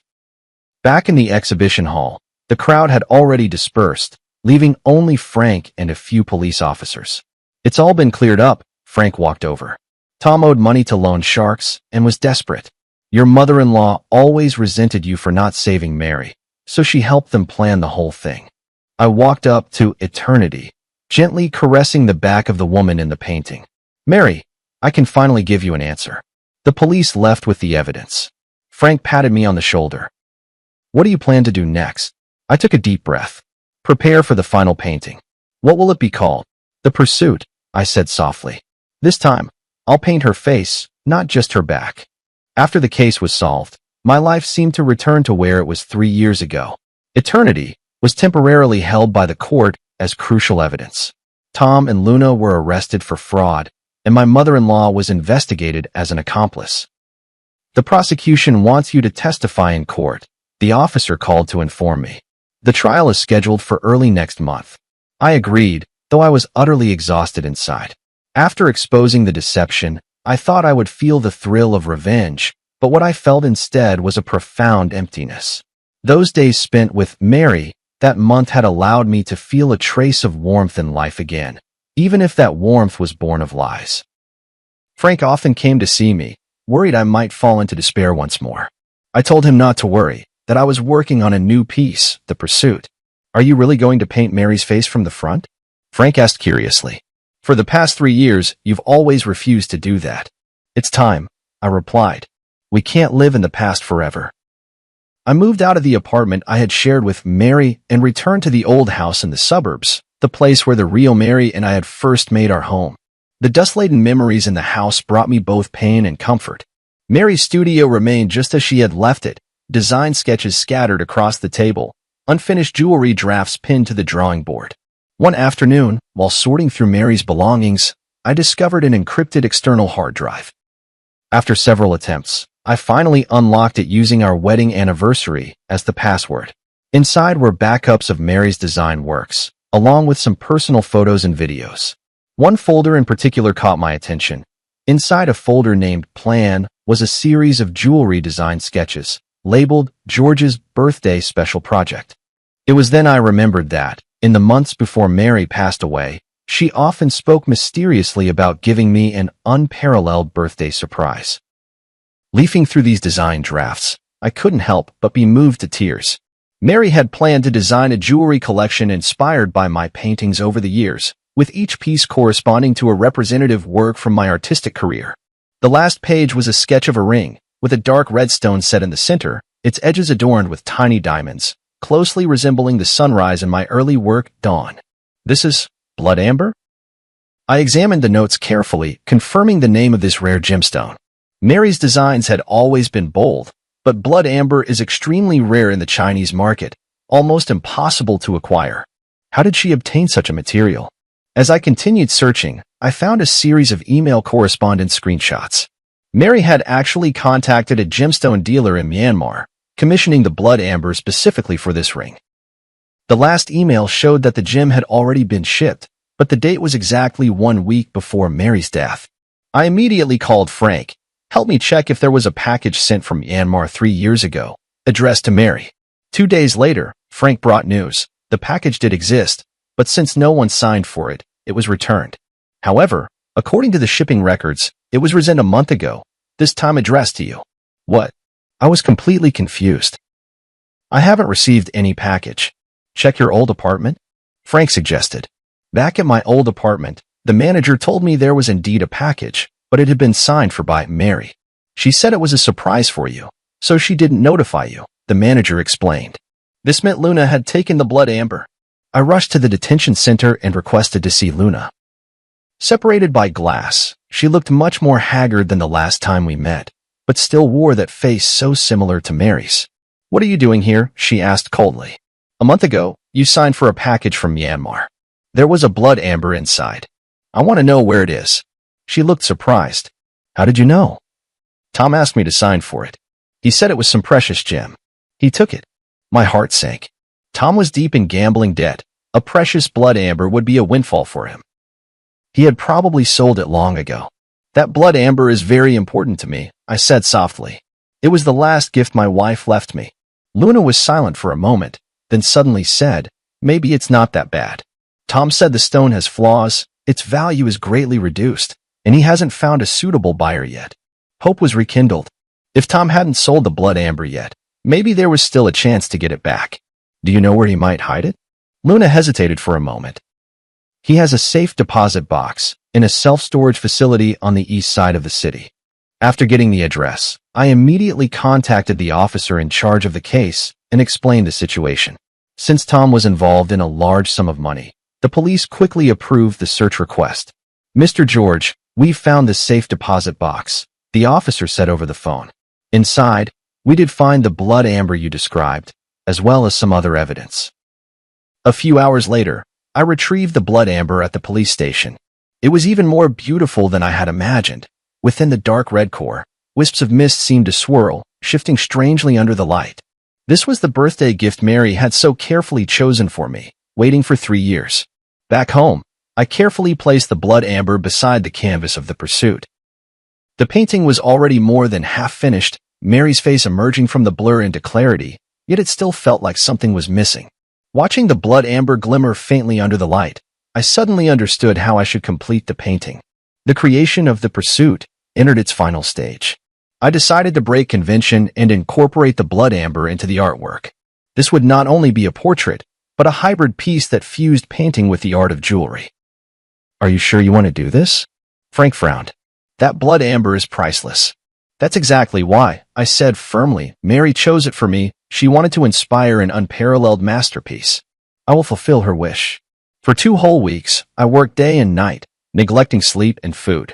I cut the blood amber into thin slices and inlaid them at the spot of Mary's eyes on the canvas, making her gaze truly come alive. I used a special technique to blend the surrounding paint, creating a harmonious transition with the gemstone. From certain angles, the entire painting seemed to be imbued with life, and Mary's expression would shift depending on where the viewer stood. On the day I finished the piece, Frank brought news. Luna had been sentenced to 3 years in prison, but due to her good attitude in confessing, she might serve only 1.5 years. Tom, involved in multiple fraud cases, was sentenced to 7 years. My mother-in-law, as an accomplice, received a suspended sentence.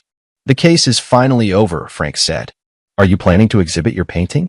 Yes. Next month there will be a solo exhibition at the National Art Museum, and The Pursuit will be the grand finale. The curator couldn't stop praising this piece, believing it represents the innovative direction of contemporary art and marks the pinnacle of my career. Indeed, this painting, which incorporates Mary's jewelry design concepts, is in some sense a creation we made together. On the eve of the exhibition, I checked the arrangement in the gallery alone one last time, making sure every piece was perfectly lit and positioned. When I reached The Pursuit, I couldn't help but stop and gaze at it.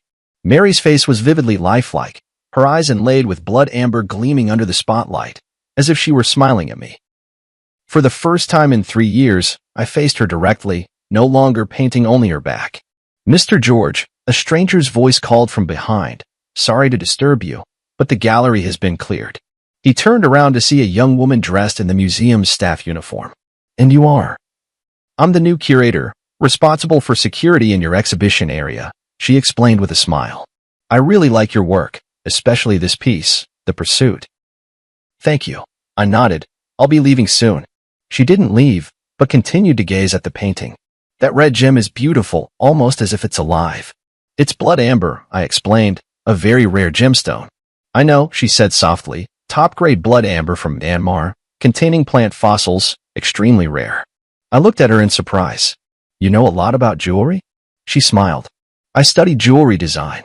I'm just working part-time here." For some reason, Mary suddenly came to mind. She, too, had an almost obsessive passion for and expertise in gemstones. "If you don't mind me asking, who is the woman in this painting?" she asked. "My wife," I replied. "She passed away 3 years ago. She was a jewelry designer." "I'm very sorry," she said sincerely, then gestured toward the blood amber. "This gem must mean a great deal to you. It was the last birthday gift she chose for me before she died, but I only found it recently." She nodded thoughtfully. "Setting it into her portrait is the best way to remember her." For some reason, talking with this unfamiliar woman brought me a strange sense of calm. Perhaps it was her love for jewelry that reminded me of Mary. "Sorry, I have to continue my rounds." She glanced at her watch. "See you tomorrow, Mr. George." "See you tomorrow," I replied, watching her leave. On the way home, I felt an unusual peace. The completion of The Pursuit seemed to mark the end of my search for Mary as well. Not forgetting, but remembering her forever in another way. The next day, the exhibition's opening ceremony attracted numerous figures from the art world and the media. The Pursuit undoubtedly became the center of attention, with people marveling at this innovative form of artistic expression. Amid the crowd, I noticed that curator standing aside, watching as well. Sunlight streamed through the skylight of the gallery, falling upon her, and for a fleeting moment, I thought I saw Mary's shadow. No, I shook my head, warning myself not to be deceived by mere resemblance. There would never be another Mary in this world, just as there would never be another unique blood amber. After the exhibition, The Pursuit was purchased by an anonymous collector for an astronomical price. I donated all the proceeds to a foundation supporting students in jewelry design, establishing a scholarship in Mary's name. Life slowly moved forward, and I began to accept new commissions and create new works. Occasionally, I would think of that curator with a unique insight into jewelry, wondering if she was still working at the art museum. Until one day, I received an email from HL. There were no words, only an image. A sketch of a ring design, the style strikingly similar to Mary's unfinished series. My heart raced as I replied immediately. "Who is this?" The response came quickly. "Yesterday, you brushed past me by the cafe on the street corner, but you didn't recognize me. If you want to know more, wait for me at the museum entrance at noon tomorrow." Is it that librarian? How could she have a design so reminiscent of Mary's style? Filled with anxiety and anticipation, I decided to accept the invitation and find out for myself. The next day at noon, I arrived at the art museum half an hour early. The sun was shining, and small groups of visitors were coming and going from the exhibition hall, but there was no sign of the mysterious person. Just as I began to suspect this might be some kind of prank, a faint trace of perfume drifted by, a scent unfamiliar to me, yet it inexplicably reminded me of Mary. "Mr. George, thank you for coming." The voice behind me made me turn around. It was the curator. Today, she wasn't wearing her uniform, but a simple white dress, completely different from Mary's style when she was alive. "Did you send the email?" I asked directly. She nodded. "There are some things I want to tell you, but not here. Will you come with me?" We walked through the small park beside the art museum and arrived at a secluded cafe. The whole time, I kept observing her. Her mannerisms, the way she walked, none of it resembled Mary. Yet her sensitivity to detail and her focused attention gave me a strange sense of familiarity. "Who are you, really?" The moment we sat down, I couldn't wait to ask. "My name is Nicole." She looked me straight in the eye. "I'm Mary's student." This answer caught me off guard. Mary had indeed taught jewelry design part-time at the Design Academy before she passed away, but she had never mentioned having any particularly close students. I took her advanced design class the year before she passed, Nicole explained. Her guidance benefited me for a lifetime. That still doesn't explain why your designs resemble her style so much, I said, half convinced. Nicole took a folder out of her bag. These are all notes from Ms. Nicole's class and her feedback on my work. You can look at the handwriting and confirm that it's really hers. I carefully examined the materials. It was indeed Mary's handwriting. There were even traces of the pale purple ink she habitually used. Before Ms. Nicole passed away, she was guiding me on my graduation project, Nicole continued. The theme was interwoven light and shadow, blending Eastern and Western aesthetic elements. She gave me a lot of valuable advice, and even showed me a sketch from a private project she was working on at the time.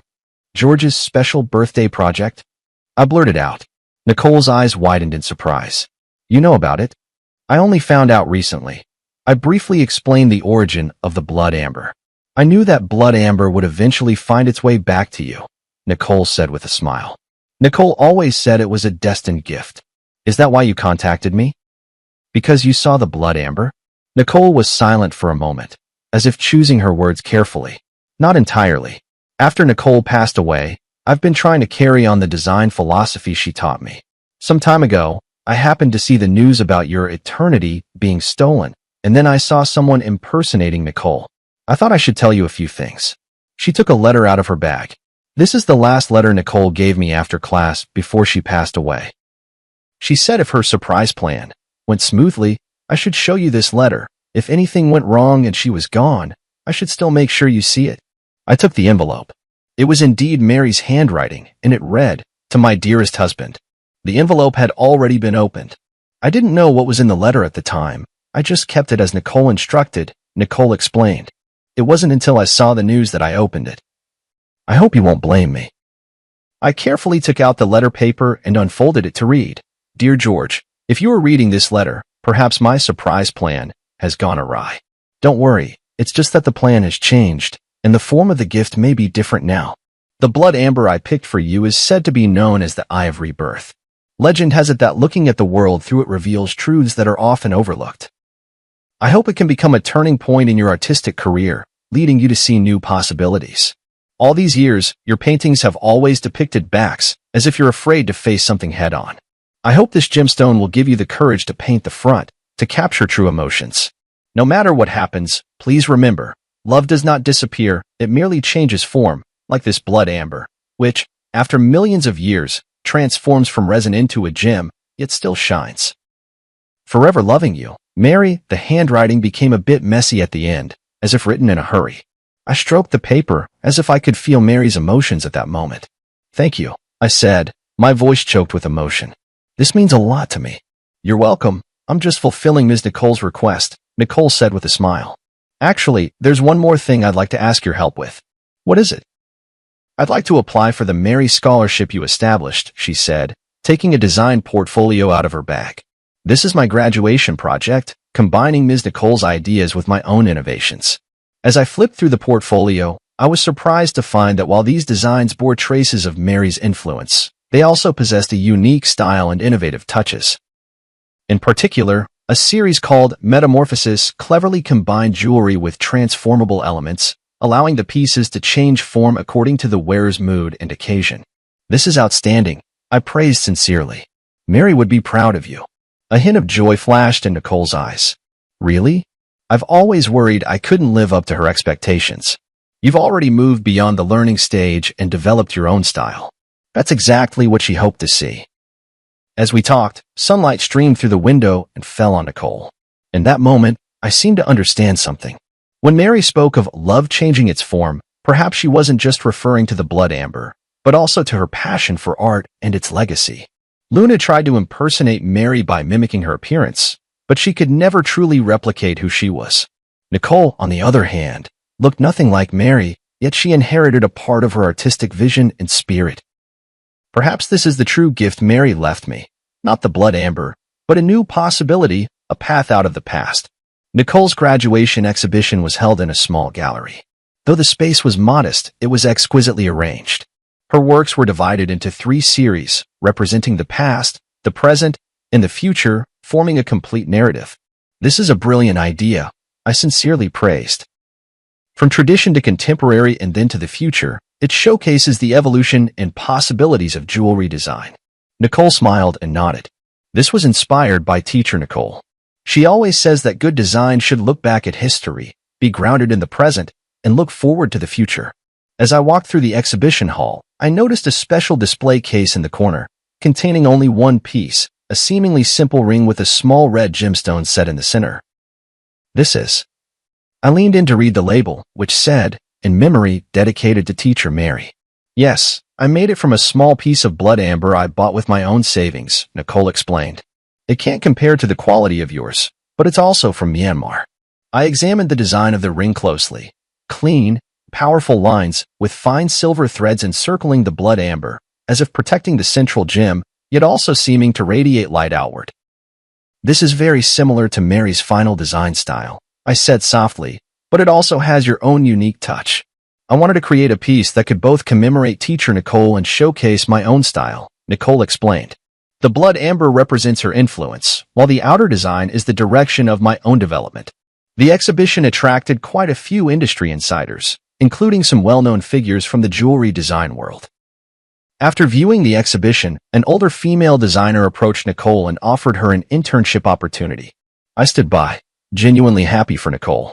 In the evening, as the exhibition was drawing to a close, Frank arrived as well. Seeing me with Nicole, he gave me a knowing smile. "New friend?" he asked me quietly. "Mary's student," I explained simply. "Very talented." Frank nodded without asking further questions. After touring the exhibition, he gave high praise to Nicole's work. It blends traditional and modern elements, demonstrating both technical skill and artistic expression, quite rare. Nicole thanked him politely. This wouldn't have been possible without the guidance of teacher Nicole and teacher George. After the exhibition, the 3 of us went to a nearby restaurant for dinner. During the meal, Frank talked about recent trends in the art market, while Nicole shared her insights on contemporary jewelry design. The conversation was light and pleasant, and I realized it had been a long time since I had relaxed and chatted with others like this.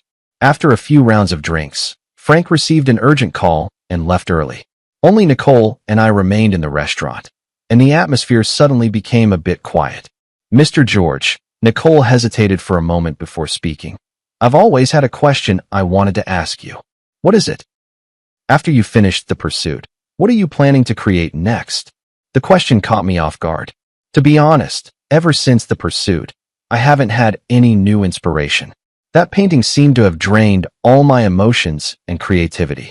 "I haven't decided yet," I answered honestly. "It might take some time to find a new direction." Nicole nodded thoughtfully. Nicole once said that the hardest thing for an artist isn't creating a stunning masterpiece, but finding a way forward after reaching the peak. She really did say that, I recalled with a smile. Mary always saw further than I did. "Maybe," Nicole said softly, "you could try a new direction that combines your work with jewelry design? Like in The Pursuit, but taking it even further." I recalled what Mary mentioned in her letter about seeing new possibilities, and suddenly I was inspired. "You mean creating a series of works that combine painting and jewelry?" "Exactly," Nicole said excitedly. "Your paintings create emotion in 2-dimensional space, while jewelry gives it tangible form in the 3-dimensional world. The combination of the two would have an astonishing effect." The more we talked, the more engaged we became, even sketching a few concept designs on the restaurant's napkins. Nicole's ideas were fresh and bold, perfectly aligning with my artistic vision, yet bringing a new perspective. As we left the restaurant, Nicole suddenly said, "I have to confess something." I looked at her in confusion. "I reached out to you not only to deliver Nicole's letter, but also for a personal reason. I hope to learn from you," she said candidly. "I want to become a designer like Nicole, someone who not only creates beautiful works but also perfectly blends art with emotion." Her sincerity moved me. "You're already on that path, and you're doing very well." "Then, may I consult you often?" she asked a little nervously. Of course, I'd be delighted. On the way home, a series of new works already began to take shape in my mind. A cross-disciplinary art that fuses painting and jewelry, both as a tribute to Mary and as a new starting point in my artistic career. That night, I had a dream.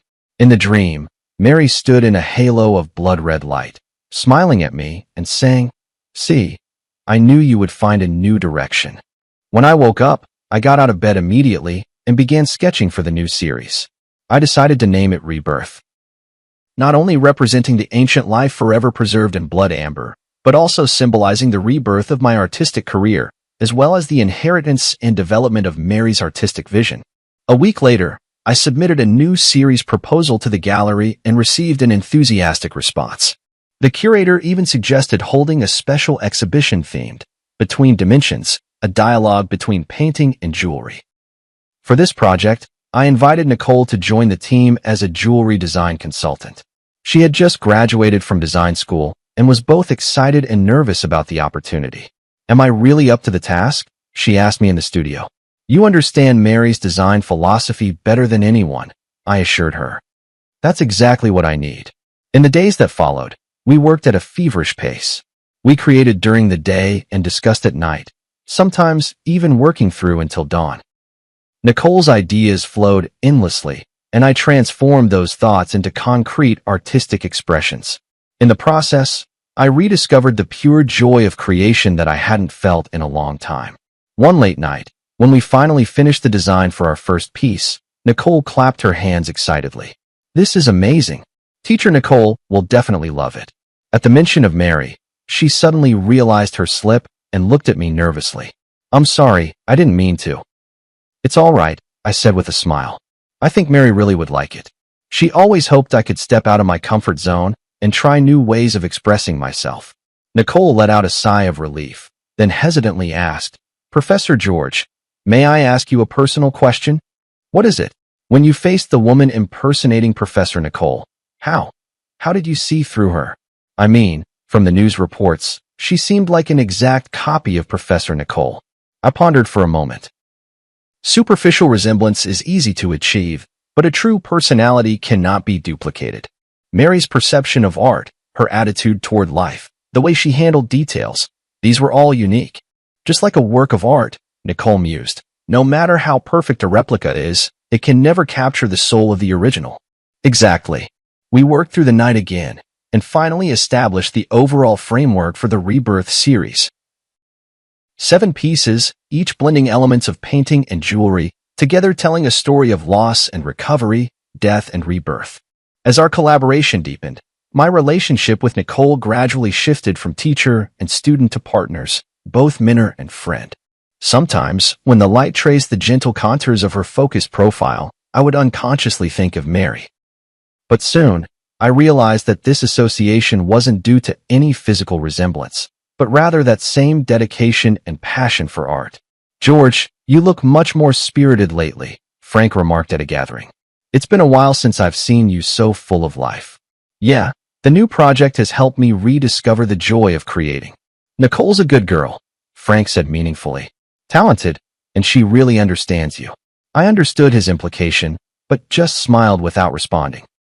There was indeed a special understanding between Nicole and me, but it was more rooted in our shared passion for art than anything else. At least for now. The creation of the Rebirth series took 3 months, longer than expected, but the results were stunning. Each piece was a perfect fusion of painting and jewelry art, offering both the pleasure of viewing as a flat image and the discovery of 3-dimensional effects brought by the jewelry elements from different angles. A week before the exhibition opened, I received an unexpected visitor, Luna. She had served her sentence and was released early. She looked much more haggard than the last time we met, but her eyes were clearer. "I came to apologize to you in person." She stood at the studio door, her voice low, "for everything I have done." I didn't respond immediately, but simply invited her in to sit down. "I know that an apology can't make up for the loss," she continued, "but I want you to know that I truly regret it." "How is your sister's illness?" I asked. She looked up in surprise. You know. I guessed. "You said you needed money for a reason, and I think that must have been true." "Yes," she nodded. "My sister's surgery was a success, and now she's fully recovered. For the past 3 years, I've been thinking about how to make up for my mistakes, even though I may never be able to." I was silent for a moment, then said, "You know, In a way, your appearance actually helped me. What do you mean? It forced me to confront the past, to re-examine my memories with Mary, and ultimately to find a way forward. I pointed to the sketches of the Rebirth series on the wall and briefly explained this new project. Luna listened quietly, a look of genuine respect in her eyes. "I'm glad you were able to find a new beginning from that nightmare," she said at last. "I hope I can find my own path to rebirth as well." As she left, she handed me a small package. "These are some simple pieces of jewelry I made in prison. The craftsmanship is rough, but each one represents my remorse and blessings. I hope you can accept them." Opening the package, I found several small trinkets handmade from fine wire and colorful glass beads. Though simple, it was clear the creator had poured their heart into them. Nicole happened to come into the studio at that moment. Seeing the trinkets, she asked curiously, "What are these?" I told her about Luna's visit. "You forgave her?" Nicole was a bit surprised. "Not exactly forgiveness," I said thoughtfully. "It's more like understanding. Everyone has their own hardships and choices. What's important is how we learn and grow from our mistakes." Nicole nodded pensively, picking up a piece of jewelry to examine it closely. "The craftsmanship is rough, but the concept is ingenious. This person seems to have a talent for design." "Perhaps," I said. "Everyone has the possibility of being reborn." On the day of the exhibition opening, numerous figures from the art and jewelry worlds gathered together. The Rebirth series received unprecedented acclaim. Critics called it a model of cross-disciplinary art, and the gallery owner was overjoyed, announcing plans for a nationwide tour. In the crowd, I saw Luna. She was dressed simply, standing quietly in a corner, admiring the exhibits. Our eyes met in the air. She nodded slightly, then walked away. "Who was that?" Nicole asked, standing beside me. "Someone searching for rebirth," I replied. Nicole seemed to understand and asked no more. We stood side by side before the pursuit, watching the blood amber refract a strange light under the lamps, like the silent burning of life's flame. "Thank you," I whispered to Nicole. "Without you, this series might never have come into being." "It was your philosophy that guided us, teacher Nicole," she replied modestly. "I was just fortunate enough to be the messenger." In that moment, I suddenly understood the true meaning of what Mary had written in her letter. Love has changed its form. Love exists not only in memory and longing, but also in inheritance and innovation, shining brightly in every spark of artistic creation. And I, at last, had learned how to begin anew after loss, to embrace rebirth while still searching. The success of the exhibition exceeded everyone's expectations. In just 1 month, the Rebirth series was reported on by major media outlets and even attracted the attention of the international art world. A renowned auction house extended an olive branch to me, hoping to include several pieces in their annual highlight auction. "This is an unprecedented opportunity," Frank said excitedly. "If the deal goes through, you'll become a top player in the contemporary art market." I wasn't particularly concerned with commercial success, but I did feel the joy of having my work widely recognized. More importantly, this series opened up a new artistic path for me, freeing me from the creative shackles of the past 3 years. Nicole benefited as well. As the project's jewelry design consultant, she received high praise from the industry. Several well-known jewelry brands reached out to her, hoping she would join their design teams. "Which offer are you planning to accept?" One night, as we were tidying up the studio together, I asked her. "To be honest, I'm still hesitating." Nicole paused her work. "These are all great opportunities, but..." "But what?" "But I want to keep working with you." She looked straight into my eyes. "Rebirth is just the beginning, isn't it?" Her candor surprised me a little. Indeed, the success of this series had opened up many new creative possibilities for us, but I wasn't sure if I should continue such a close working relationship. "You should consider your own career development," I said tactfully. "These opportunities are very rare for young designers." Nicole seemed to sense my hesitation and nodded gently. "I understand." In the days that followed, we were both busy and rarely had the chance to talk alone. A week later, Nicole told me she had decided to accept an invitation from a French jewelry brand and would be going to Paris to work for 2 years. "Congratulations," I said sincerely. "It's a very good choice." "Thank you," she replied with a smile, though a fleeting, elusive emotion flashed in her eyes. "I think this is the best arrangement for both of us." Before Nicole left, we held a small farewell party. Frank, the curator, and a few mutual friends came. The atmosphere was warm, tinged with a hint of sadness.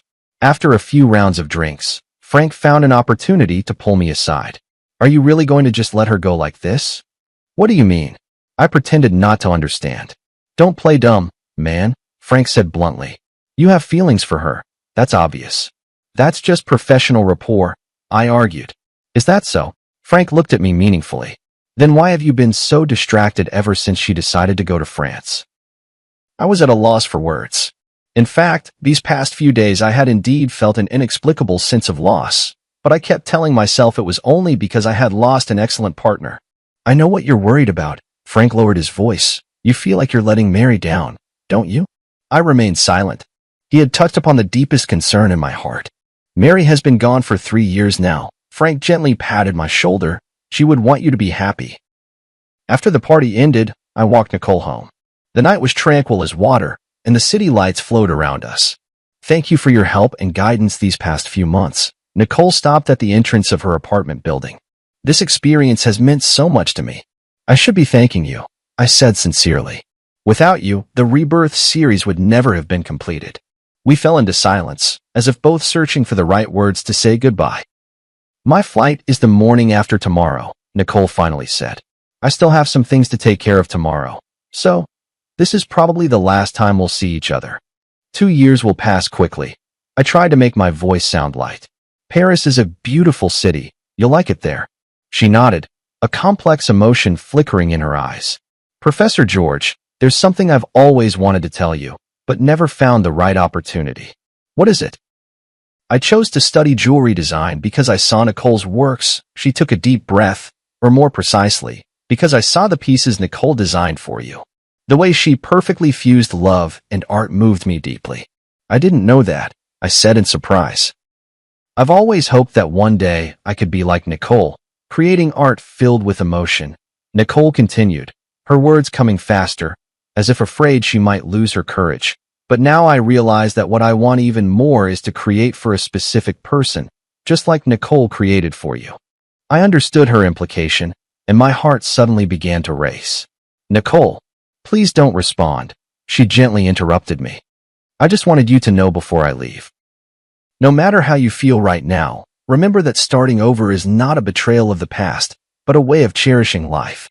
With that, she rose up on her tiptoes and softly kissed my cheek, then quickly turned and walked into the apartment building, leaving me standing alone in the night, my mind in turmoil. After returning home, I tossed and turned, unable to sleep, replaying Nicole's words and that gentle kiss over and over in my mind. Suddenly, I remembered a small box in the study, where Mary's last complete letter was kept, a letter I had found while sorting through her belongings, but at the time, overwhelmed by grief, I never had the courage to open.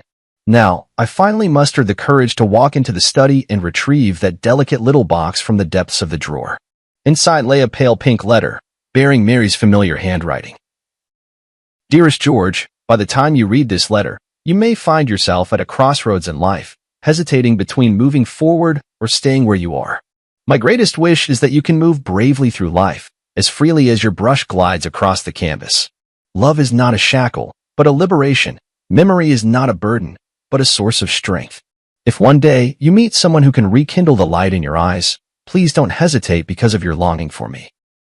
True love is wishing happiness for the other, even if there is no longer a place for oneself in that happiness. Remember, the days we loved each other were complete, with no need for regrets. And now, it's time to paint a new picture, my beloved. Forever loving you. Mary. Tears blurred my vision. It was as if Mary had foreseen my current situation and had already given me her blessing. She was always like this, always able to see further and more clearly than I could. At that moment, I made up my mind. Early the next morning, I drove straight to Nicole's apartment. Professor George? Nicole opened the door in surprise, clearly not expecting me. I have something to say to you. I looked her straight in the eyes, not as your teacher, but as George. I handed her Mary's letter. Nicole read it carefully, her expression shifting from surprise to being moved, and finally, her eyes grew moist.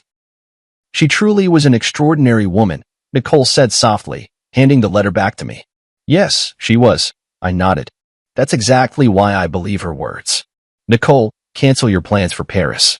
Stay and continue our collaboration, will you? Nicole looked at me in shock. Are you serious? I've never been more serious, I said quietly.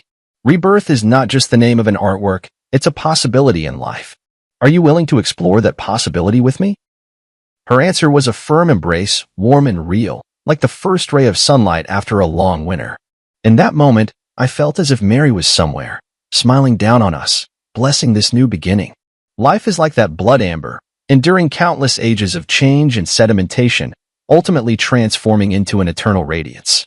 And I, at last, understood what true pursuit is, what true rebirth means. A year later, Nicole and I unveiled our second joint project, Interwoven, at the National Art Museum. This series was even bolder and more innovative than Rebirth, blending Eastern and Western aesthetics with various art forms. Critics hailed it as a significant breakthrough in contemporary art. At the opening ceremony, Nicole held my arm as we faced the media interviews and congratulations from the audience together.